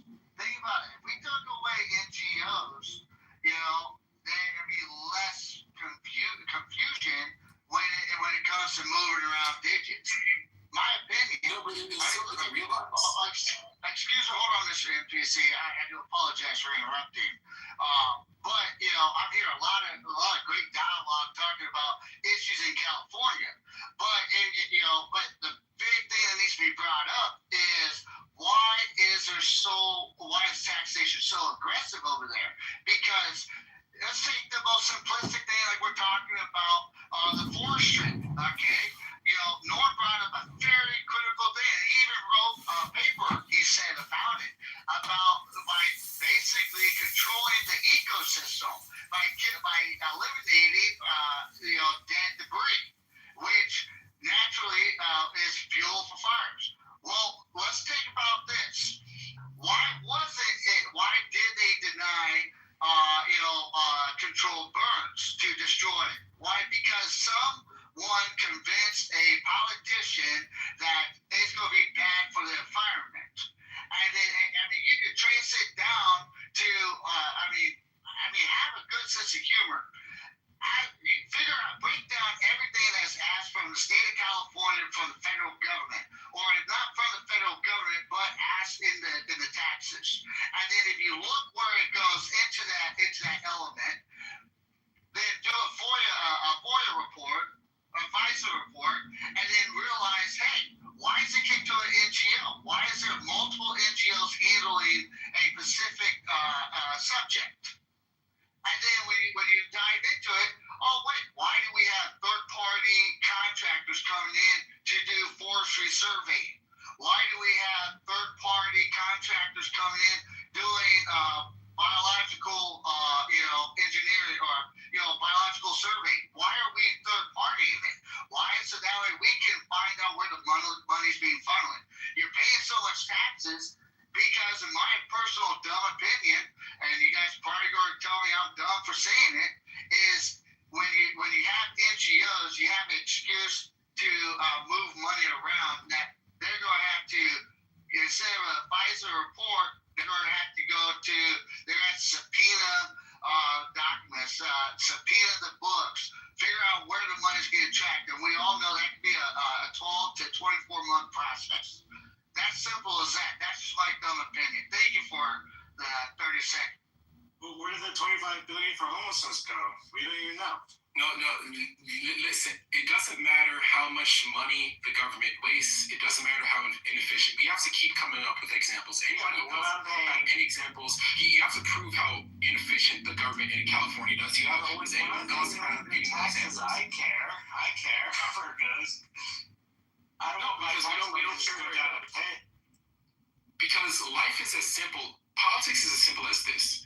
Get more money from the rich and everything else is going to solve itself. Once we have more money, it's just going to solve the problems. No, dude, it's not about anything other than that.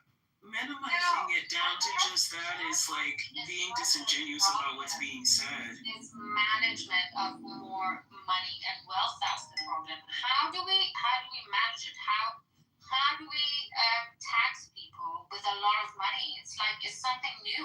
It's a new phenomenon. It's like, how old is it? Well, within the last 10 years, people are like millionaires. We haven't seen this before. How are we going to deal with that? We have to. We see it in France. In France, they did it, and the millionaires and billionaires just left France. That's all that happened.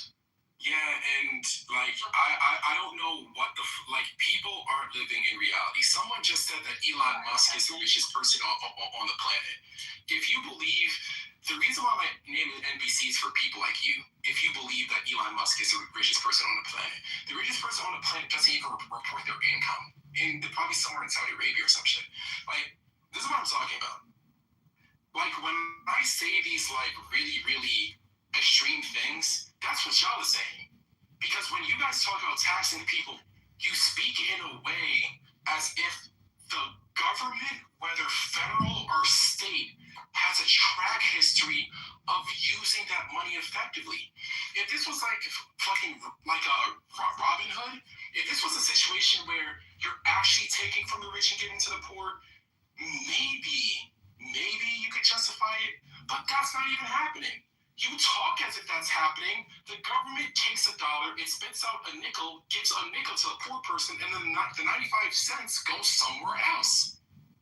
It goes to administering the 5 cents. It goes, and then you guys speak as if like, and then you guys speak as if a person wants low taxes, they just are helping the rich. So you're gonna make poor people poor and rich people. I mean, like, Would you rather be taxing poor people and then giving it back to Elon in the form of subsidies? Because that's what's happening. You're saying, why would we tax rich people if the government's not going to use it efficiently to give it back to poor people? Well, why the fuck would we tax poor people and give it back to rich people inefficiently? What stupid fucking logic is that? Poor people don't pay taxes. So everybody pays some form of Did you know that Elon is rich because of subsidies, because of taxpayer money? He got rich waiting for it. He got any subsidies. I don't know. He's We stop taxing poor people, taking the money to rich people. poor people in California absolutely do pay taxes, by the way. Because he I'm a poor person and I pay taxes. Like I'm a poor person and I pay taxes. And y'all, like when you buy liquor or cigarette, I have income taxes. I have no idea why I have income taxes, but there's something. Well, they gave us that account. So y'all, he's not Norm, he's not Jew, so pretty bad. And he's not Jew. So y'all, We used to what have I'm saying. a hierarchy structure that worked. And it worked because it was based on something, the whites created it, and it worked. And those were like the old type of white people, maybe European, with some aristocratic background, but like a pedigree. But when suddenly Americans, like idiots like Bill Gates and Elon Musk, they come into the picture, and then they become like the new types of riches. But that's what communism, like China's communism, is benefiting from. Is like that sort of power structure have now somehow been diminished where it actually worked and they could have nothing against it. But because of these fucking monkeys like Elon Musk, okay, so what? Wow. He copies something every fucking time. That's what he And says. he does like what? You guys are complaining about that. Just because Elon Musk is African American, you don't. Yeah, that is filthy. We don't allow. No, but she's not even coherent. You have to, it's a mismanagement of your minorities. We need to make the whites great again in America. Wait, can y'all? All right, so BB. No, she interrupted. She literally interrupted me. Literally to me retarded. Can I get in the key? Like literally nothing she said. And I let her say it because I wanted to see where she'd go, but she's completely coherent. Like, that's what she said. Nothing that she said was making So why can't I land? She's incoherent, cannot interrupt me. Okay, stop being incoherent, by the way. So at the end of the day, if giving governments more money solves problems, the only thing I'm saying is this. The way that the progressive tax system is now, a philosopher can go over if it's fair or not, but we all know that increasing the amount of money that people are paying in taxes, first of all, it's the biggest lie that they do. These taxes end up hitting everyone eventually. The second thing is that increasing the amount of money isn't going to solve the problem. So if increasing the amount of money isn't going to solve the social problems that we want money to do, then what's the point of increasing the thing? That's my only point. If we know that, hey, increasing the amount of money is not going to lead to the result that we want, then what's the point of increasing taxes? If it did, I'd have no problem with increasing taxes. What we're going to end up with is people... Exactly. NPC, can I make a minute statement to you? Just a minute one. The reality is, okay, yeah, we have taxes, but a smart man knows how to play the taxes. Just read it, like Mr. Normo said to you. If you want counseling, talk to him. Freaking a simple Edwards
this idea that Elon Musk got all of these subsidies from the government. Yes, he got money from the government. You know what he got it for? He got it first for SpaceX, because he was doing something the government couldn't do. Now, the left likes to talk about all their NGOs and all of these organizations that get billions of dollars of government to carry out policies that the government wants to get done. And when it's doing something like helping feed poor people in East Mongolia who need education on the difference between leftist and right, and leftists, need to be educated on leftist queer artwork in New York City as it developed in the 1950s, they're happy to fund governments like that. But when it comes to Elon Musk, I see pictures of lesbians doing scissors. Why not? They funded him because of SpaceX and all of the satellites and everything else and the advancement in space technology that he was providing. The second thing they funded him for was for Tesla, which what has the left been pushing for years? Electric vehicles. Oh yeah, electric vehicles. And so they gave him, like every other state, like every other locality, they gave him tax benefits. Why? Because if he didn't do it in California, he was going to go to Tennessee or maybe Arkansas. Guess what? There was competition between the states. So yes, he got money to do those things. And that's right. So that people, us the consumers, would benefit, number one, from the space technology that the government couldn't do, and number two, from electric vehicles.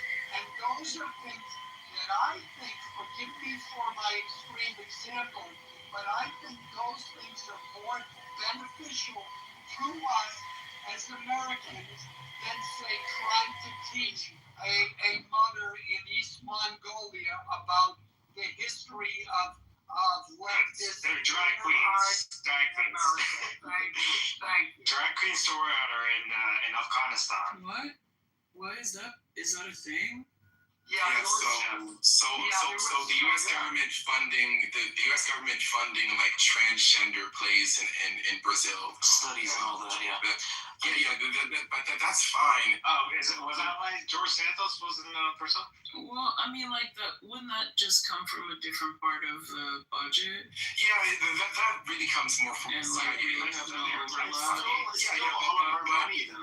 But it's still taxpayer money in spirit. But my question to you is what do you think about? So it's not. So no. So if it's not taxpayer money, what is it? I don't know. I'm just asking. It is. It is outlined in the budget. No. But what else would it Congress? This has been outlined in the budgets. All of this weird spending for shit like that. Sure. Well, even if it goes abroad, it doesn't mean that it should go to stuff. No, that could be. Wait. So this might. So I like to have real conversations. So Xerxes, given what everyone has said, let's assume that let's assume for the sake of conversation that increasing the amount that we tax rich people isn't gonna solve our social problems when it comes to homelessness, when it comes to education. Let's assume try to already have failed. Okay, let him ask the question. Thanks. So my question is, if we are looking to tackle these problems without raising taxes, where would you start? Or do you even think it's possible? Reallocate funds from the police.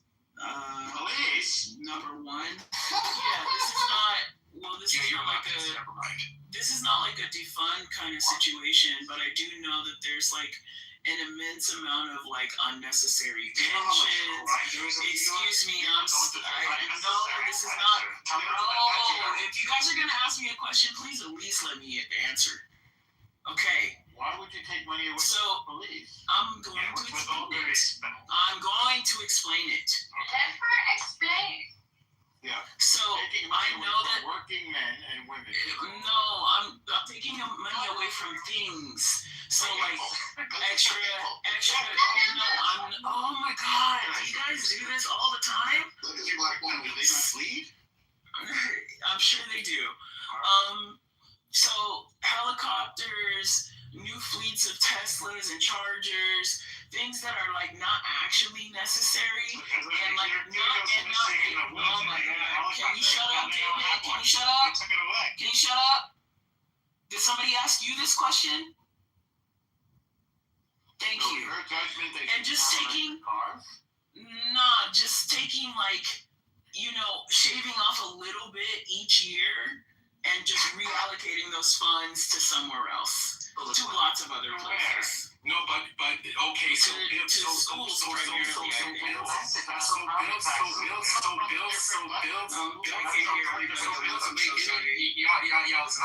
built into the question is the premise that money can't solve the problem.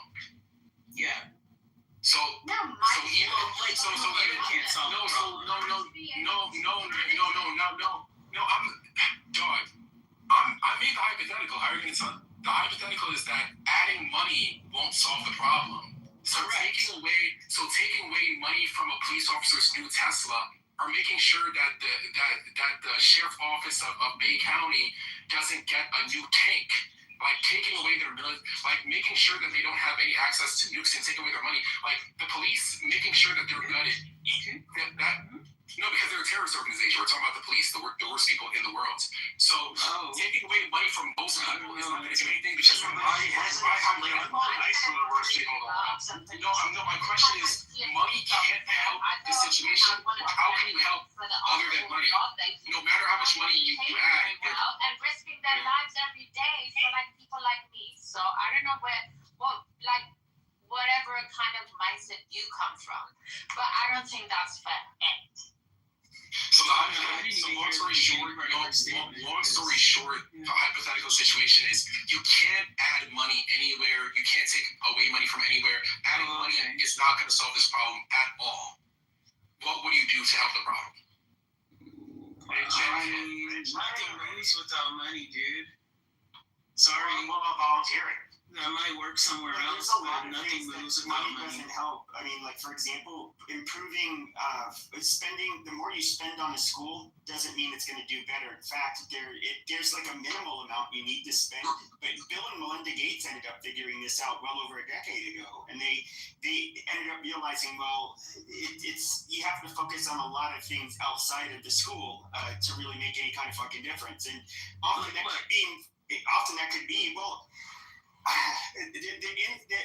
it's so there's so many things. What control can you have? Like, for example, how were you raised? What kind of parents do you have? Are they even around? Do you have what kind of environment do you have?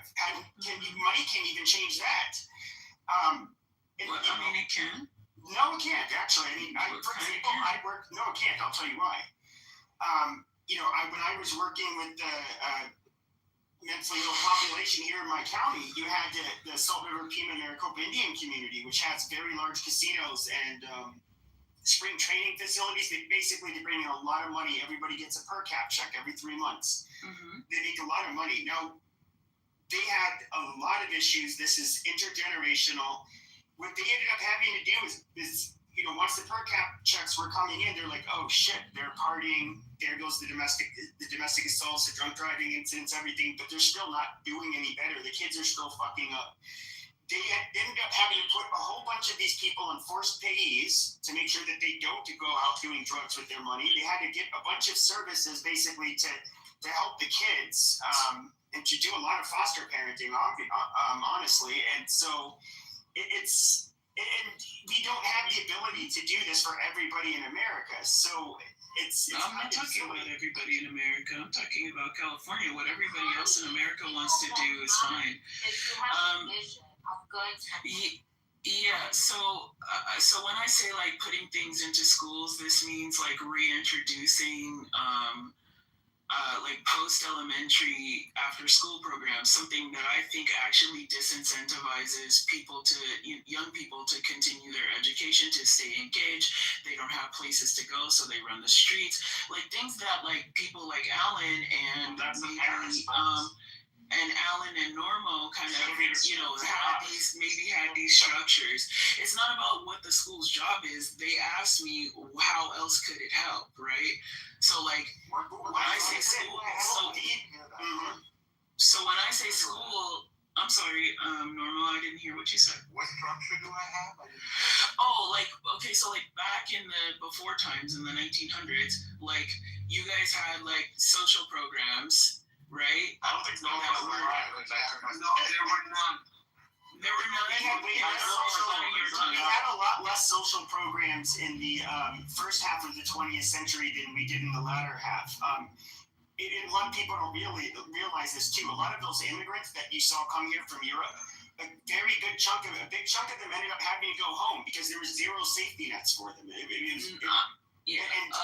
so poor people were a lot poorer back then. But even then, you can save money and all these. But why is one of the poorest communities in New York City? Why are their kids? Why do they outperform every other group? And that's the Chinese. Literally, more than half of them live under the poverty line. They do better than every group. I don't know, dude. It's because the Chinese control the media. I mean, they have a whole part of there might be cultural pressures from the parent to achieve. Well, then maybe there's culture that needs to change in America too, because it seems like it's not money, it's culture. Did you just say the oppression? Did you just say the oppression to achieve? Me? Yeah. No, I said there might be cultural pressures to achieve. Like this is like a common narrative amongst migrant, refugee, and immigrant people. You're right. But like so my thing is like, all right, so we don't really have any answers on what to do other than add more money and the problem's gonna go away. But what? No, I was in the middle of giving more answers before I got jumped on. Go ahead. Yeah, it's all good. But you can go ahead. I didn't know you were. Yeah. Like incentivize more I guess like extracurricular support for kids that is like low to no cost. And this is not like just like straight up babysitter shit. This is like, oh, let's build leaders type shit. You know what I mean? Like if the world's gonna be STEM, let it be STEM. If the world's gonna be politics, let it be politics. Definitely increase civics classes and make like that compulsory learning, like up and down, offer free classes. Like an electrician or something. Okay, yeah, and that's cool. So make sure that the opportunities for competition. This doesn't improve. Well, what about the current homeless? No. What about because like? You don't want to know my thoughts on homelessness. This is probably the worst person in the world. No, I mean the current homelessness, like the current homelessness. How Okay, Othello, did you hold on, NPC? Othello, did you have something to say? I'm sorry, I'm talking so much. No, I was saying that they don't want to know any of your thoughts because they keep talking over you every time you speak. Oh, I mean, it's fine. I have a twin sister, so I'm used to being told. I'm just curious though, because if you were to look at the people that you see sleeping in tents and that kind of homelessness out in California, like once again with that job that I had, this is something that was always talked about. And California is kind of a dumping ground for a lot of those people for correct reasons.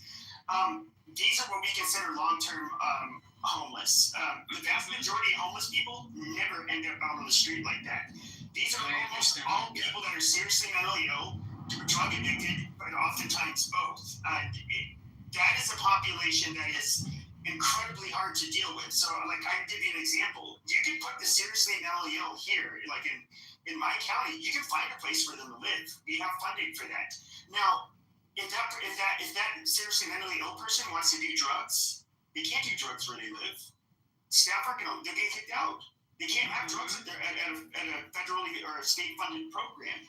And so where do they go? On the fucking street. And it's this very sad situation, but a lot of this is, it's not as simple as it looks, but when you look at California, they waste so much fucking money. It is, I mean, taxes, it's robbery. So I have a question for you, Stephanie. In this case, is it okay for the government to scoop them up and fuck them somewhere else and not let them fucking shit all over your street?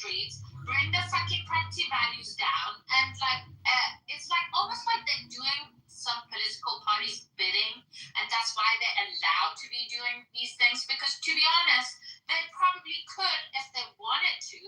If they really wanted to, they could be rehabilitated, but sometimes these people don't want to be rehabilitated. There's usually, even though the But relapse, if they don't, it usually takes multiple attempts if they ever get put clean. them That's the somewhere else. reality. Why do they have to do it in fucking prime location and shit on everybody else's parades? I'm not doing it.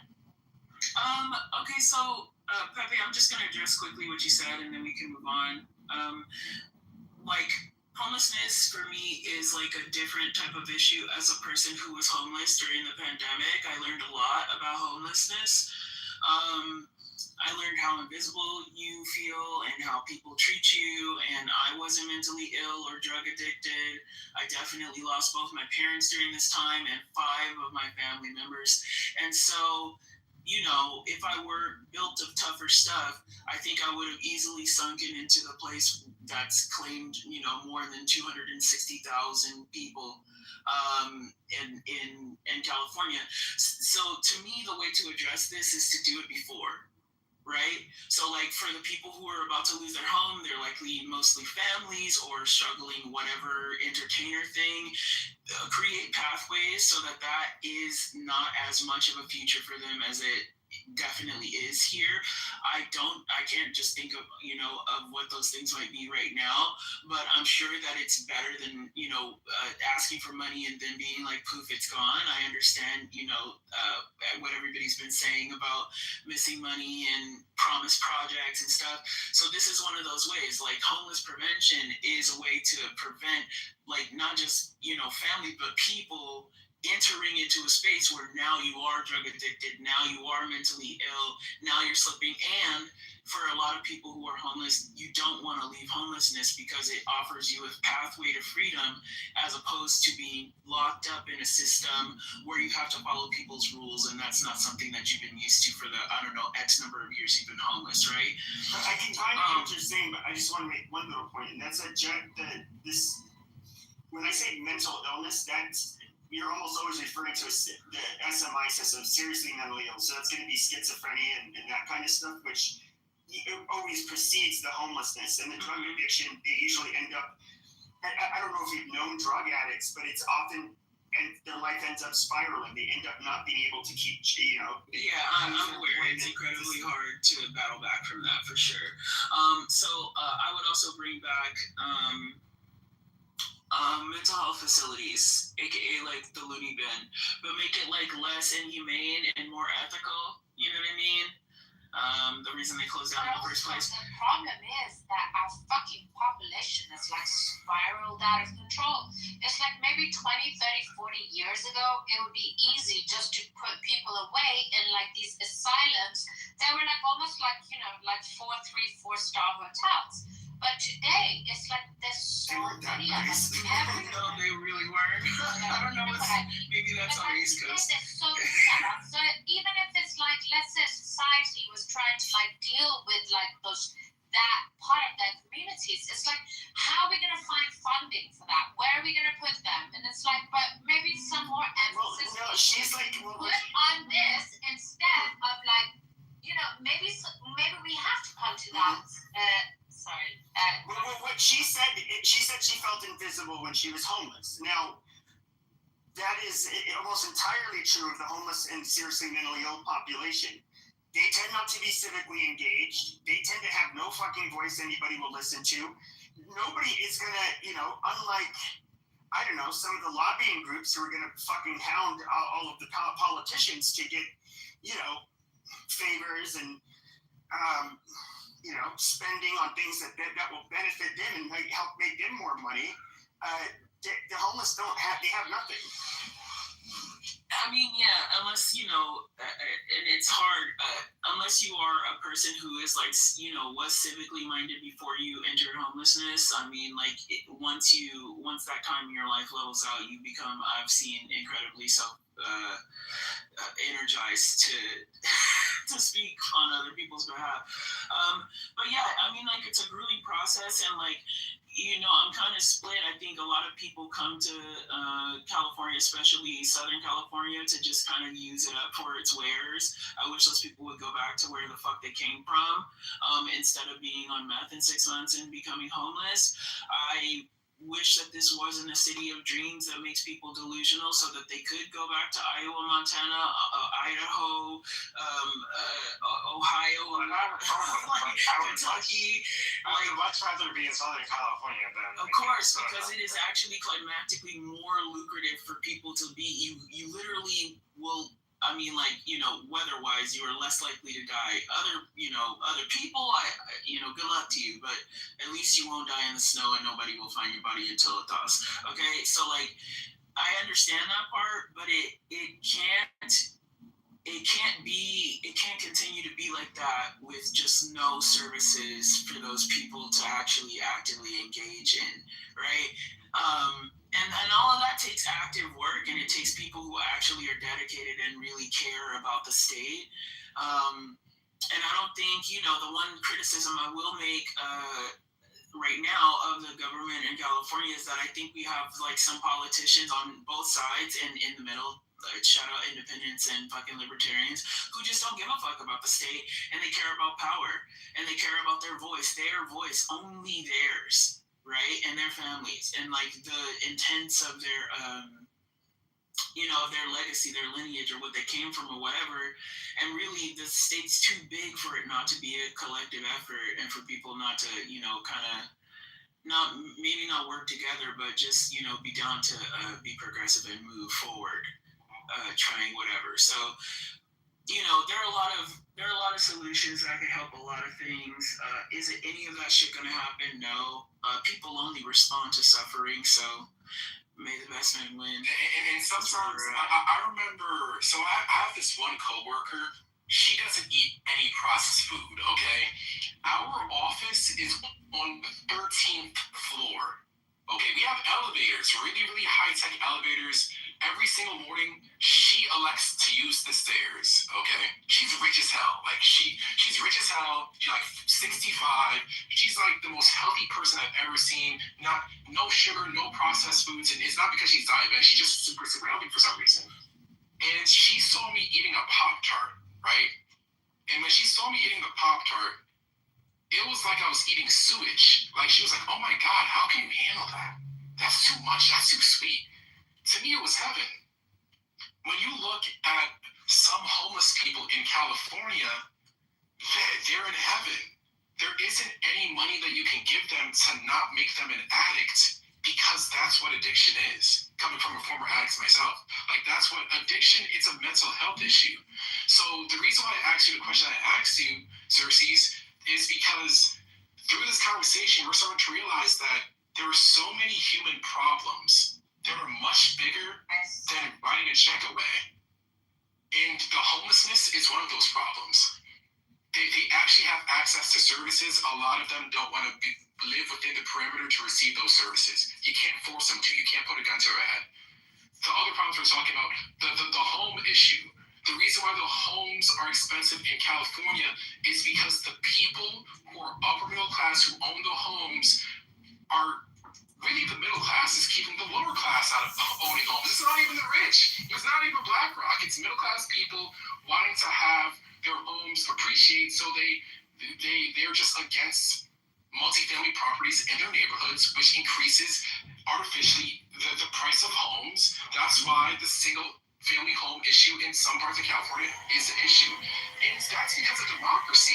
Like, people voted for that. So you can't take that away, because it's not rich people who are doing it. It's middle-class Americans who are fucking doing this. So there's so many problems that are just bigger than you just point money at it and then it goes away. These are humans with different interests and free will. But that's why, again, it's the minimizing and just point money at it. Like, this isn't just, when I say reallocate funds, or when I say tax whoever, right? It's not just like suck up the money and then like. So you're just talking about money, but I was talking. When you say reallocate, I'm saying money, or saying tax. Listen to what I'm saying. I'm saying. This discussion's over. Our money, you can go anytime. Yeah. when I say that, I mean like there has to be a flow of where the money goes. It has to be efficient.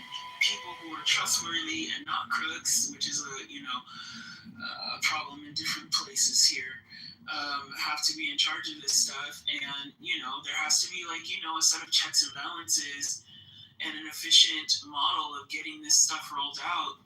Not just because the World Cup is coming, not just because the Olympics will be here in 2 years, because people are suffering, whether it be in the sun or in the shade. So the dude, his name is Sam. He's the dude who created FTX, and he's in jail for stealing all that money. Yes, Sam Altman, right? So this is what makes me uncomfortable. You're saying Sam Bankman-Fried. Yeah, Sam Bankman-Fried, that dude. So what makes me uncomfortable is that certain people have a higher sensitivity to the greed of the private market, but they don't have that sensitivity to the obvious corruption, greed, and the same things happen within government. At least in a private market, when a person's being greedy, they're greedy with something that they earned. They might have earned it by cheating, or a lot of them don't cheat. NPC, can I just say something? No, baby. Why ask a question and not? No, you can't. You can't say something. And then Monica's after me. So the whole thing I'm saying is that it was her before you. But actually, then she can go now. Monica, you want to go now? Monica. Yeah. Hey guys. Scotty, is this your room? It's a great title. Very interesting. Y'all are on homeless in California though, so I do want to talk about the topics. Are y'all ready for us to circle back, or you need me to wait a little longer? No, that's what we're talking about. Incentive, Monica. Alright, so I think it'd be foolish for Trump to resign now. Joe Rogan was at the White House Saturday morning talking about ibogaine, which has an effective mitigation rate for addiction at the first dose, 80%, allegedly. We should investigate that. It also might be effective in depression, and we know that liberals, strong leftist liberals, have the higher rates of mental illness in our society, so that will be great. I think it'd be dumb for him to resign. I'm ready to see what's next in store for us. So, I mean, liberal-minded people have a higher rate of mental illness because they're diagnosed? No, so my sort of my 2 cents to this would be well, I think it's because they're crazy. That's what they're saying. No, but it's I don't think that's an unsubstantiated claim. I don't say crazy anymore. I don't do unsubstantiated claims, Aristides. Hold on. Even if you prove it, it's going to move on to something else. People on the left she's just going to say that they got more and we ignore ourselves. But my thing is this. It seems, I just rather prefer if people were just against big money. It doesn't seem like people are against big money. They lost $25 billion. Against big money. That's what wait. country is. Wait, you just said you went. Why are you interrupting me? It drives me crazy when you do it. It actually drives me crazy when you do it. Because the way you communicate is so schizophrenic. It makes me schizophrenic. You're the person I hate when they intro. Because you're incoherent. I don't know if you're trying to diagnose me. Can you stop interrupting me, please? Stop it. Bad. So the only thing I'm saying is that you look at $50 billion. $50 billion. We can only account for $25 billion. So let me put this into communist language for you. Homeless population went up. The homeless population went up during that period. It was $25 billion. Imagine if we took a claw machine and put 25 Elon Musk, 25 Jeff Bezos, 25 rich billionaire white, 25 Donald Trump. We're not talking about unrealized gains. We're talking about liquid. We're talking about natural. We're talking about liquid. Every feel like I have to restart, and it just makes my submission so much longer. I should not be talking this long. It's weird. The only thing I'm saying is that it seems like, given a person's political disposition, they're against corruption in the private market, but they're not against the most, if this ever, how do you lose $25 billion in the private market? If you lose $25 billion, that's going to be on the front page of Forbes, and every single NBA is going to learn about it for the next 100 years. How do you lose $25 billion? We're talking about liquid money. We're not talking about, oh, you're a billionaire because you have stocks that haven't been sold yet. We're talking about $25 billion liquid. Is that billion with a B? And these are the same people who are like, just give them more money. They'll be fine. Just get a person who won't fuck it up. They already fucked over $25 billion on homelessness. And it didn't even go to them. So my question to you is like, do you ever have the critiques of the government when it comes to that? Like, is there a difference between private corruption and public corruption? How are you talking to me? Yeah. I mean, like, as a civic-minded voter, I'm hella critical on all politicians, whether they're on my side or not, whether they speak to things I want or not. I'm a Democrat, but oh no, man. Yeah, I'm a Democrat, but I mean, like, I grew up in a politically subversive household. My mom was a Black Panther. My dad fought in Vietnam. I've been reading Kafka and Ayn Rand and all of this stuff since I was like 10 years old, bro. I'm not new to the game. I don't trust any of them. The government can save you. You're for revolutionaries. You don't trust the government up there. Because what I've learned in my history of activism is that there are many places for many people to fight, right? There are public places for people to fight. And there are inside places for people to fight. And I prefer to break things from the inside using their own tools. So I will do that. And I do that. And I encourage people to do that, right? So I believe, despite, I don't know who else is like Black, but NPC, if you've ever heard like other Black people say like, I don't vote because our votes don't matter because the government doesn't like us, blah, blah, blah, XYZ thing, right? I'm the person that's like, have you heard that before? I don't want to just say yeah. So I fuck with your ideology. I'm the person who's like, no, dude, this is what they want you to believe. The more you believe this and the more you proselytize this, the worse things get, not just for you, but for every person, okay? And I take it further, and I say this on this app. Say that on this app. Yeah, so I take it further, and I do things, I create things so that I can stay safe, because I was like a public activist. I've been shot with rubber bullets and tear gas, all of that stuff. I don't really want to do that anymore. Really dangerous. I love breathing and living, but I still do want to fight. So every election year, whether it's the midterms or federal elections, I will create entire voter guides, and I will call every single person that I know in a state who I think doesn't understand legislative text and explain them and ask them, do you understand? Do you know how to do this? Do you know how to engage? And they can take that information to other people, right? Because I care about what things do. I love that. I love that you created a voter. No, but I like your history, but I don't think that. What about government? Because when it comes to the lack of trust for private actors, we understand that people can be greedy in the private market. But what about? Bro, I'm trying to tell you, I've spat in the face of governors on the steps of my city hall. Please don't think I'm like playing games with these people. If I see corruption anywhere and I have the ability to speak or do something about it, I do it. Okay, so the way that California is right now, they don't have to raise a single increased tax dollar. They can solve all their problems right now without raising taxes at all, and that's just a fact of the matter. How? So if your mind abundance, there's a book out right now called Abundance by Ezra Klein. Read Abundance by Ezra Klein, and you can figure out how to be a successful integrationist. And the way to be a successful integrationist is by having a government. You cannot be a successful person. Having a what government? underline that.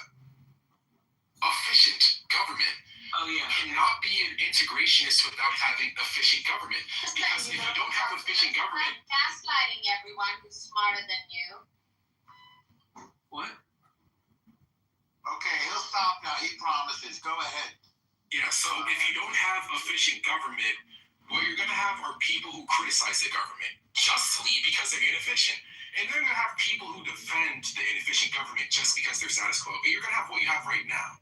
So you get the worst of both worlds when you have inefficient government. You don't get the benefits of government, and people who want to tear the system down are legitimized, and chaos doesn't really help that many people. So this is the issue with Democrats. They don't treat government inefficiency like the crime against humanity that it is. Because government inefficiency is what I'm calling it to be nice. The majority of this shit is not inefficiency, it's just corruption. Government inefficiency should right next to sorry. I'm about to land. Elon Musk is the worst person who was ever born, right next to maybe Jeff Bezos. Right up there should be government inefficiency. I want you to hate government inefficiency just as much as you hate Jeff Bezos.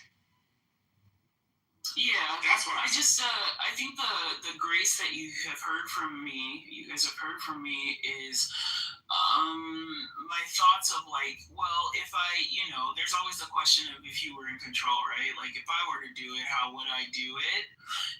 And the thought becomes suffocating over time. I've been asked this question several times over several years, and it makes me like consider the complexities of different offices, right? Like, what could I actually do? Even just knowing some people who work in government now, right?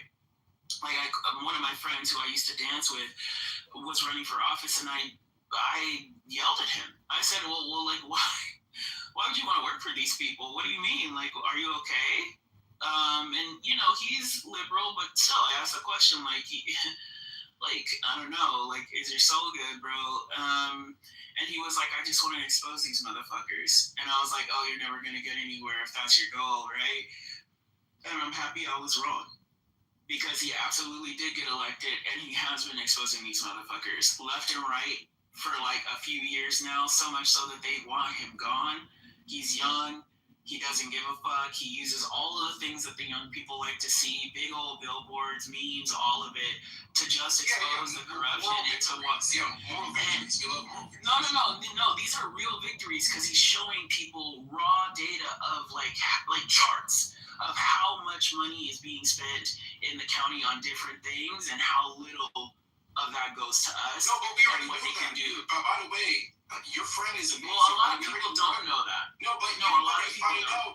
No, Mike, Xerxes, even when they find out, one of the reasons you're different, you actually you're a good sport to talk to. Most of the times when we tell people who are left leaning about the inefficiencies of California, it's almost like they act like they don't hear it. Like people know, it's an open secret that California is probably the worst, the least efficient state government in the country. Well, I mean, like, I have to be honest, this is like, it could be true for any people who are, I guess, like, nationalistic to their state, right? Like, I could say the same thing about Kentuckians who refuse to believe climate models despite the fact that their shit got rocked 2 years ago, right? Like, you literally are living on stick huts because of floods, and you think, like, oh no, like, let's not even hear any of that, right? Our governments believe the same thing, right? There's no such thing as climate change. We don't have to prepare for shit, okay? What I do is just stop talking to them about it. That's what you want, right? I do this with liberals in my own state, conservatives in my own state. You guys know, I'm not gonna waste my breath on people who are willfully ignorant. I'm gonna talk to the people who want to move. Again, things I learned from being an activist. New world. It's a new brave world, by the way. She's talking about what's called a persuadable. She works on the political metric known as persuadables.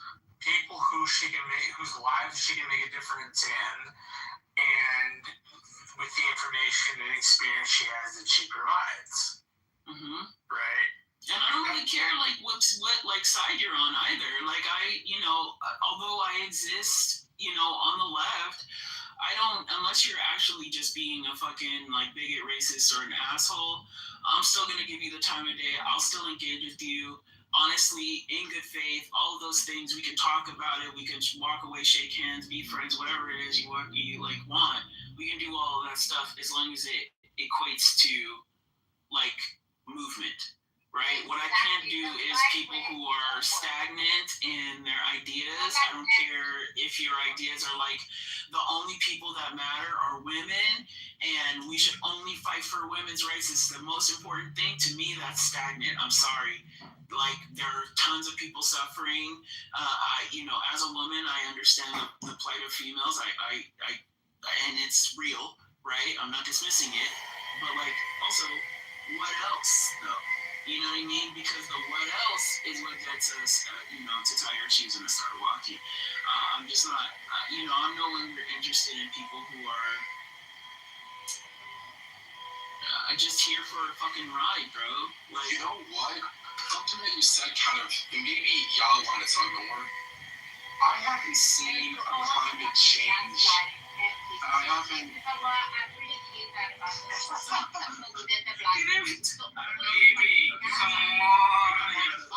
the thing is, it's a proof of low IQ because it doesn't take you anywhere. Don't take the bait. It doesn't take you anywhere. All it does is always just take you back to square one, back to square one, back to square one.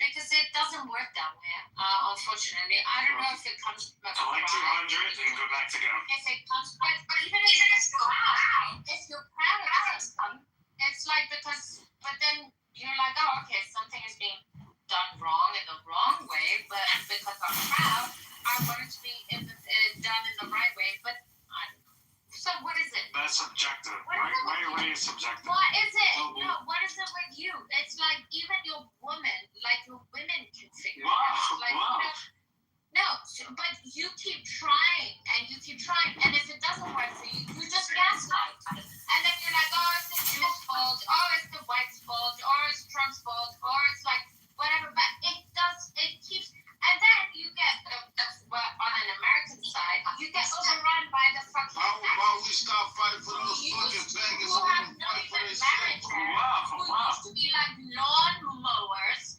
They even have more credibility than you fucking people who had credibility by birth. Just so you know, we have not had Mexican immigration into the United States since 2005. The people we catch are Guatemalan and Honduran, Ecuadorian. Why people like put you up? Like on a... Nobody put me up. I live on the border, lady. You're talking about this Marshall, is that you talking like lady? Can you either put her in the audience or just ignore her? Because I don't know why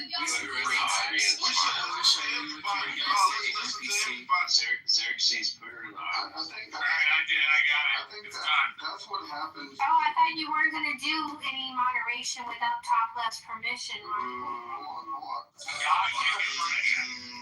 That's what happens when you come in these rooms with a certain agenda and you fail to follow the conversation.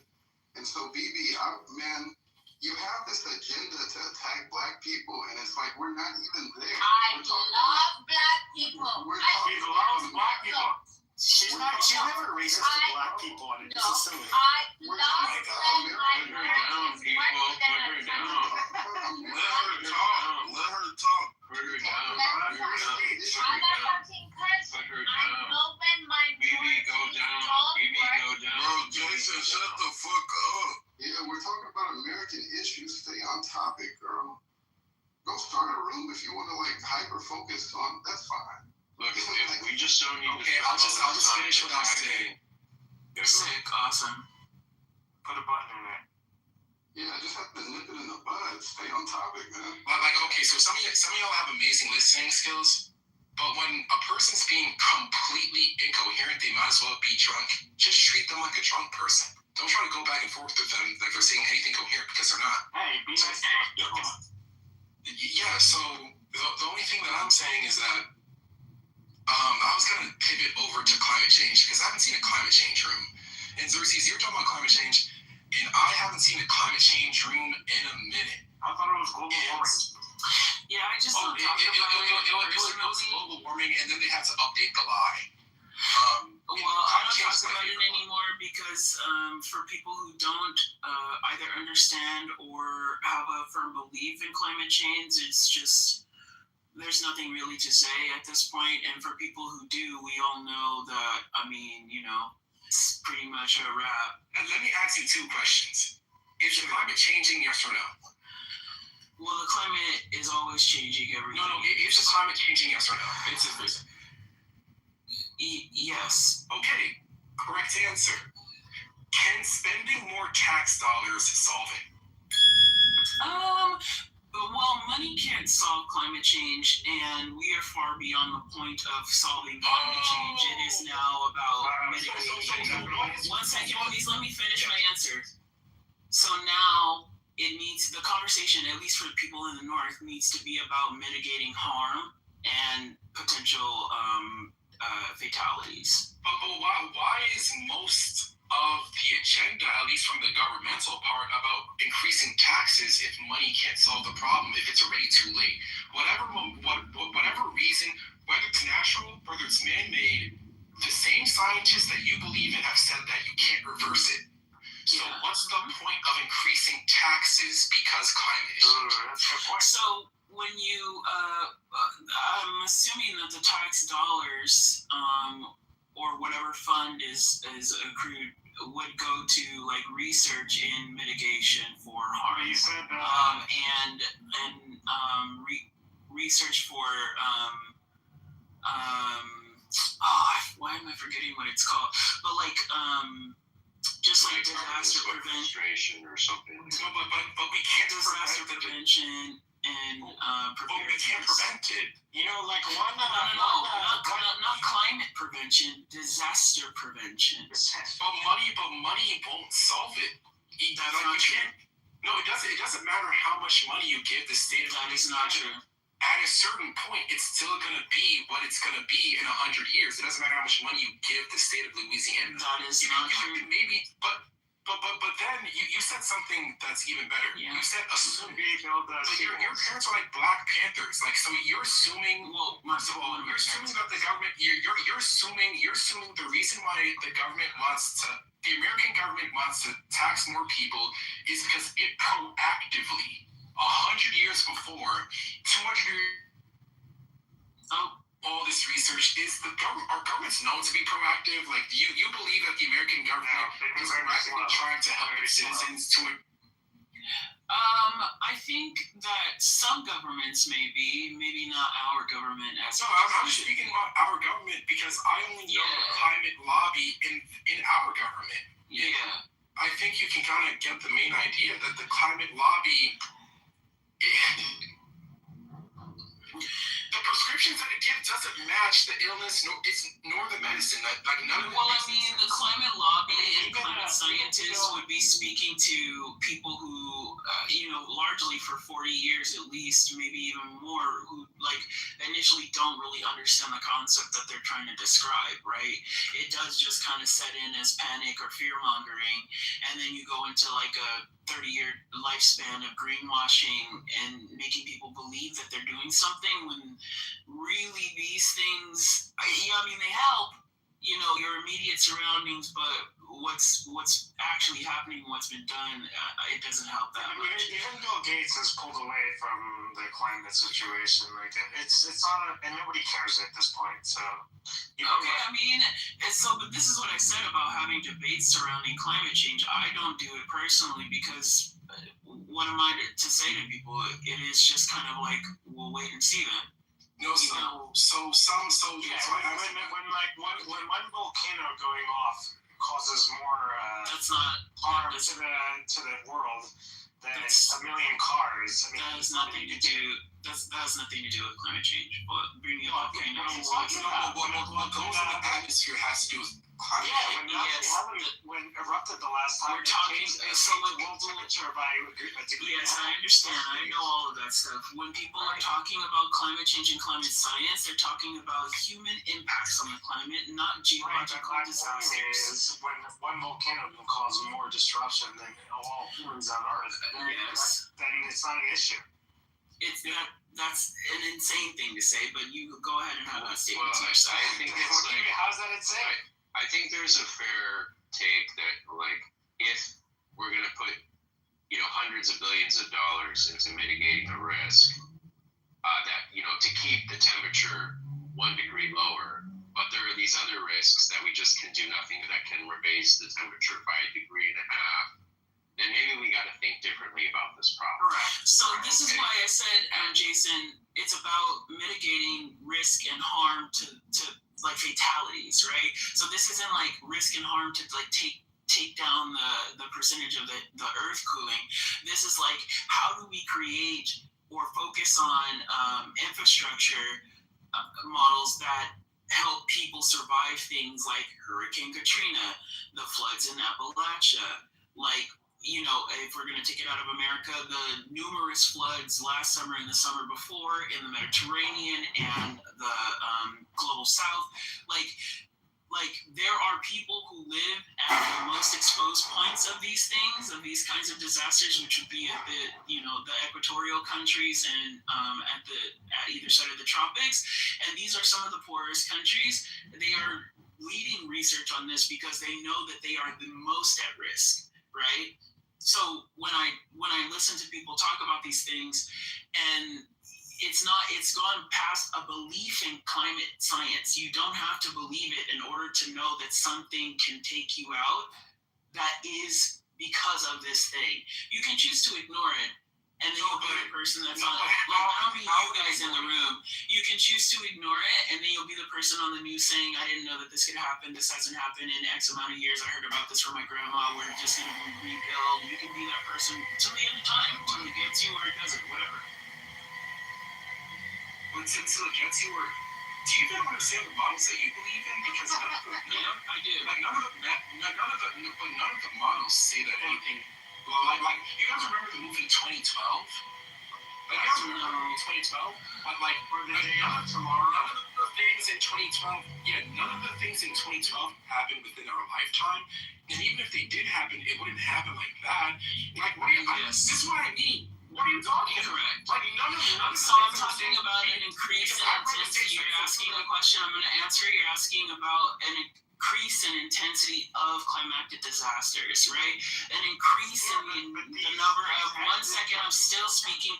The increase in the number of hurricanes, the increase of the intensity of the hurricanes, the increase in the number of tornadoes, the increase in the intensity.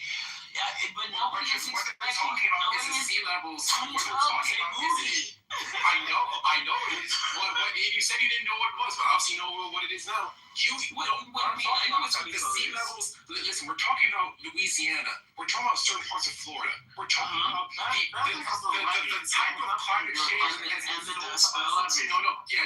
We're talking about the type of climate change that has been sold to us. That certain American cities won't.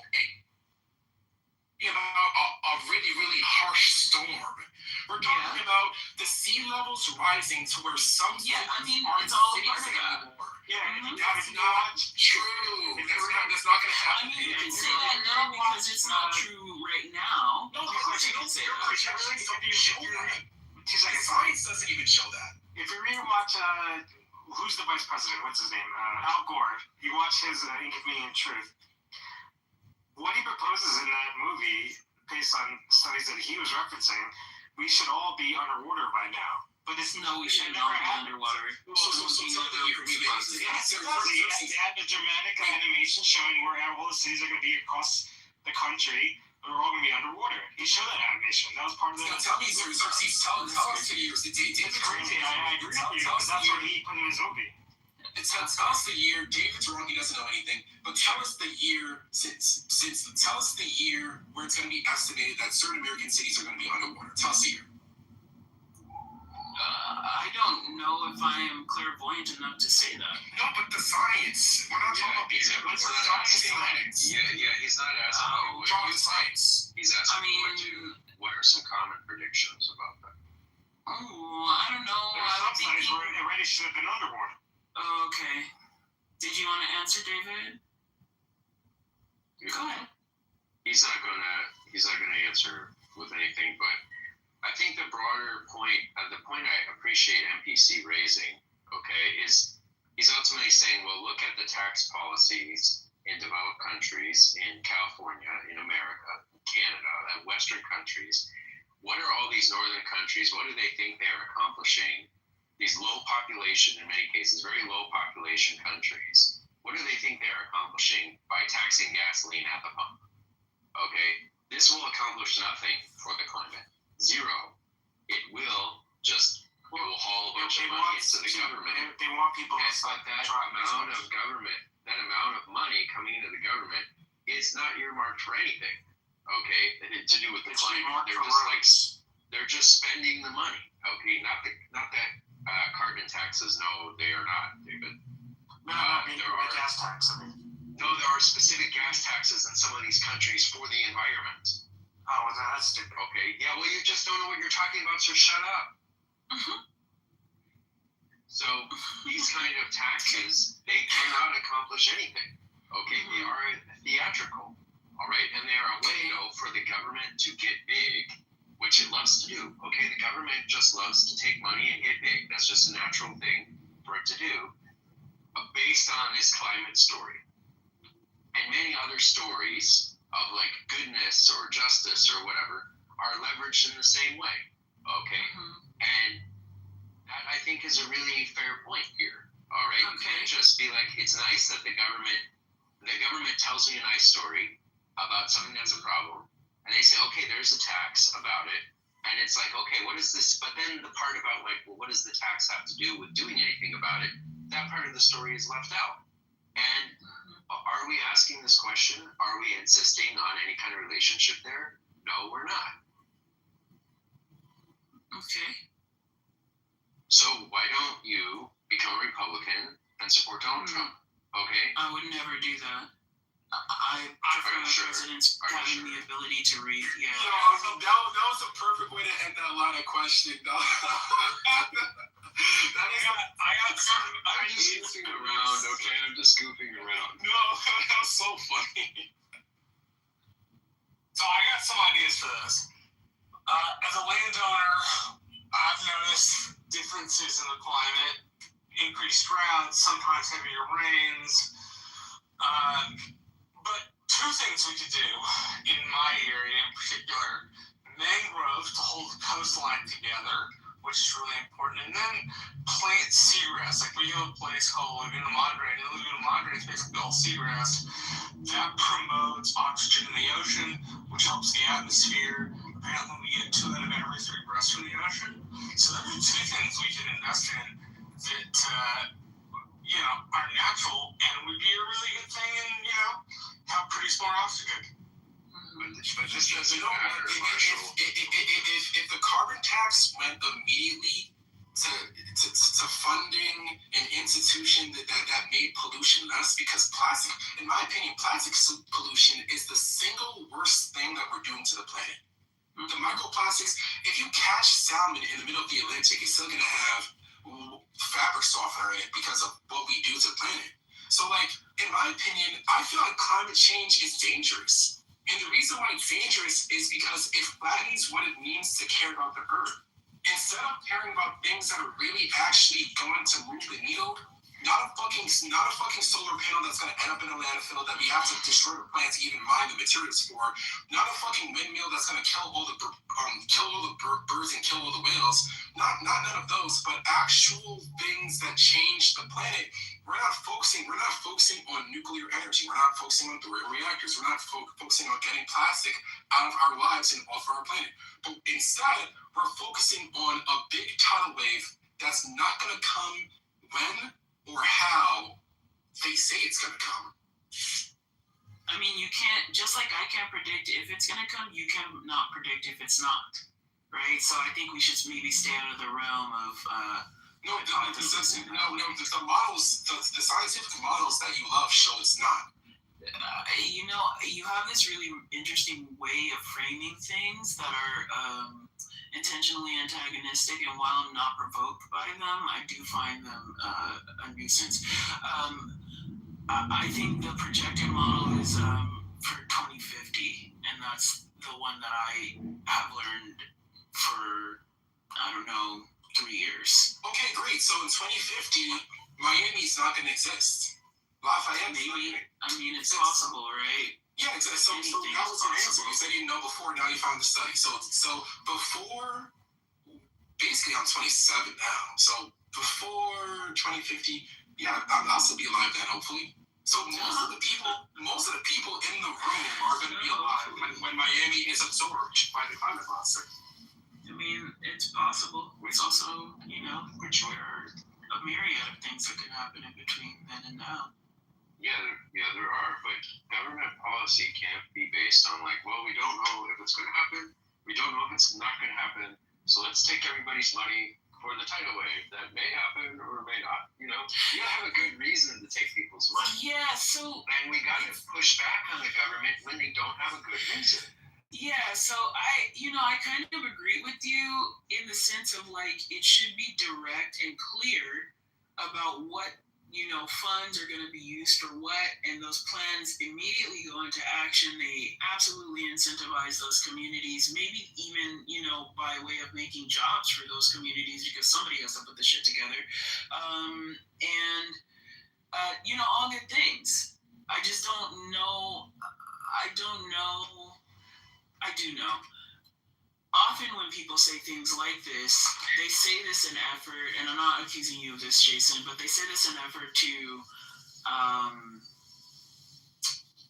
cripple the argument that things should be done at all. I don't. That's true. But I'm not saying that. I didn't say that you. I don't want you to believe that I believe that you're doing that. I do not. But you know, I have seen the ways that, you know, different communities in different countries have for, you know, this whole 30 years because they've been enduring things that are not inside of the normal things they understand climatically, done things to change, you know, even poor countries. There's a reason why I talked about, you know, houses on sticks, you know, stick huts.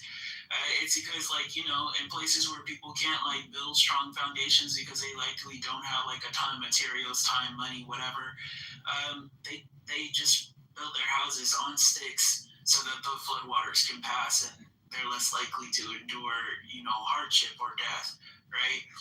It looks like this, right? So, you know, when people are talking post-Katrina about levees and stuff like this, it looks like that, right? It's not like this grandiose, you know, nebulous, imaginary thing where the money just goes up into the sky and maybe comes down as less rain. You're saying it's coming in. Okay, so if it's coming in 2050, you just made an assumption. You're giving the government a benefit of the doubt. No, you said you don't know what they're doing with the money. You said that, and you gave them the benefit of the doubt, and you gave them the benefit of the doubt that, hey, maybe they're using this money for preventative measures, but you're giving them the benefit of the doubt. Why would you give the government the benefit of the doubt that just wasted $25 billion on the homeless crisis, which is an actual crisis that's hitting now? On the real crisis that's hitting now. Okay, NBC, relax, bro. You don't have to yell at me. I'm listening. No, I'm saying, but the reason why I'm elevated is because the real crisis. It's not frustrating yet. I'm having fun. The real crisis that's happening now, $25 billion gone. Yeah, it is. Yeah, $25 billion gone. And you're saying that I'm going to give the government the benefit of the doubt that they're taking up this money 30 years in advance, but they're doing the right thing. They have our best interest in mind. They just need more money. It's a little bit different here where I live. So, like, climate scientists and climatology and earth science studies and all those things are like as native to California as a poppy. You know, there's a reason other than just, elitism, tech bros, fintech homies, regulations, and, the myriad of other things that people hate California for. Like, it's also because we institute, for a while, instituted, EPA laws, right? Things that, go to save the planet, right? And you guys, the rest of the country can decide now in this time whether or not they want to follow those things. I'm sure everybody can find their way. That's cool. But the rest of the country wants to drive an F-150. Bro, the Tourette's from you is getting annoying. It really is. Did you want to just have the floor to speak, David? I can yield for you. No, I reserve the balance of my time. Okay. Where we focus on things, or at least the government does, right? So, cliff faces falling off, mitigating harm. There are regulations that say you can't build on those places, regardless of the view and how beautiful it is. We now know it's just harm. Instituting geological surveys for people who are buying homes, regardless of where you're buying those homes, super important to the landscape, super important to the safety of the people buying those homes. Instituting laws like these, right? They already have those laws in places in multiple parts of the country. Yeah, how do you mitigate an earthquake? Oh my god. Okay, they already have those laws in place for most of the country already. Okay. How do you mitigate an earthquake? How do you mitigate harm from an earthquake? Disaster preparedness. It's something that we just learned. An earthquake is going to happen if it wants to happen. Yes, and there are ways that you can save yourself, and there are things that you should not do, right? Like what? Somebody... Stand next to a window, I guess. There are building codes, David, that help mitigate actually quite a bit. Yeah, but a lot of the mitigation she's talking about has already been implemented in society already. It's not like we're at zero mitigation and she's like, that's not what I'm saying, though. So we have to go hard. It's not going to have as big of an impact. Yeah, so we have to go hard against the government taking money for these illusory, non-definite gains. Because, NPC is right. NPC is right. You have there's this law of diminishing returns. I mean, you can't make building codes that way. Okay? Yeah. We have basically identified the places that easily collapse and that you can't live on. And we're pretty much done with that process. I mean, honestly, the only thing we can do after this is say, look, New York is a low-lying island. Get off of it. Nobody can live on the coast of Florida anymore. That's basically all that's left. We picked all the low-hanging fruit in terms of places you can't. Everyone likes building standards that are safe and things like that. And this is assuming that the tidal wave is going to come in 2050. This is all assuming that the tidal wave is going to come. Or anything.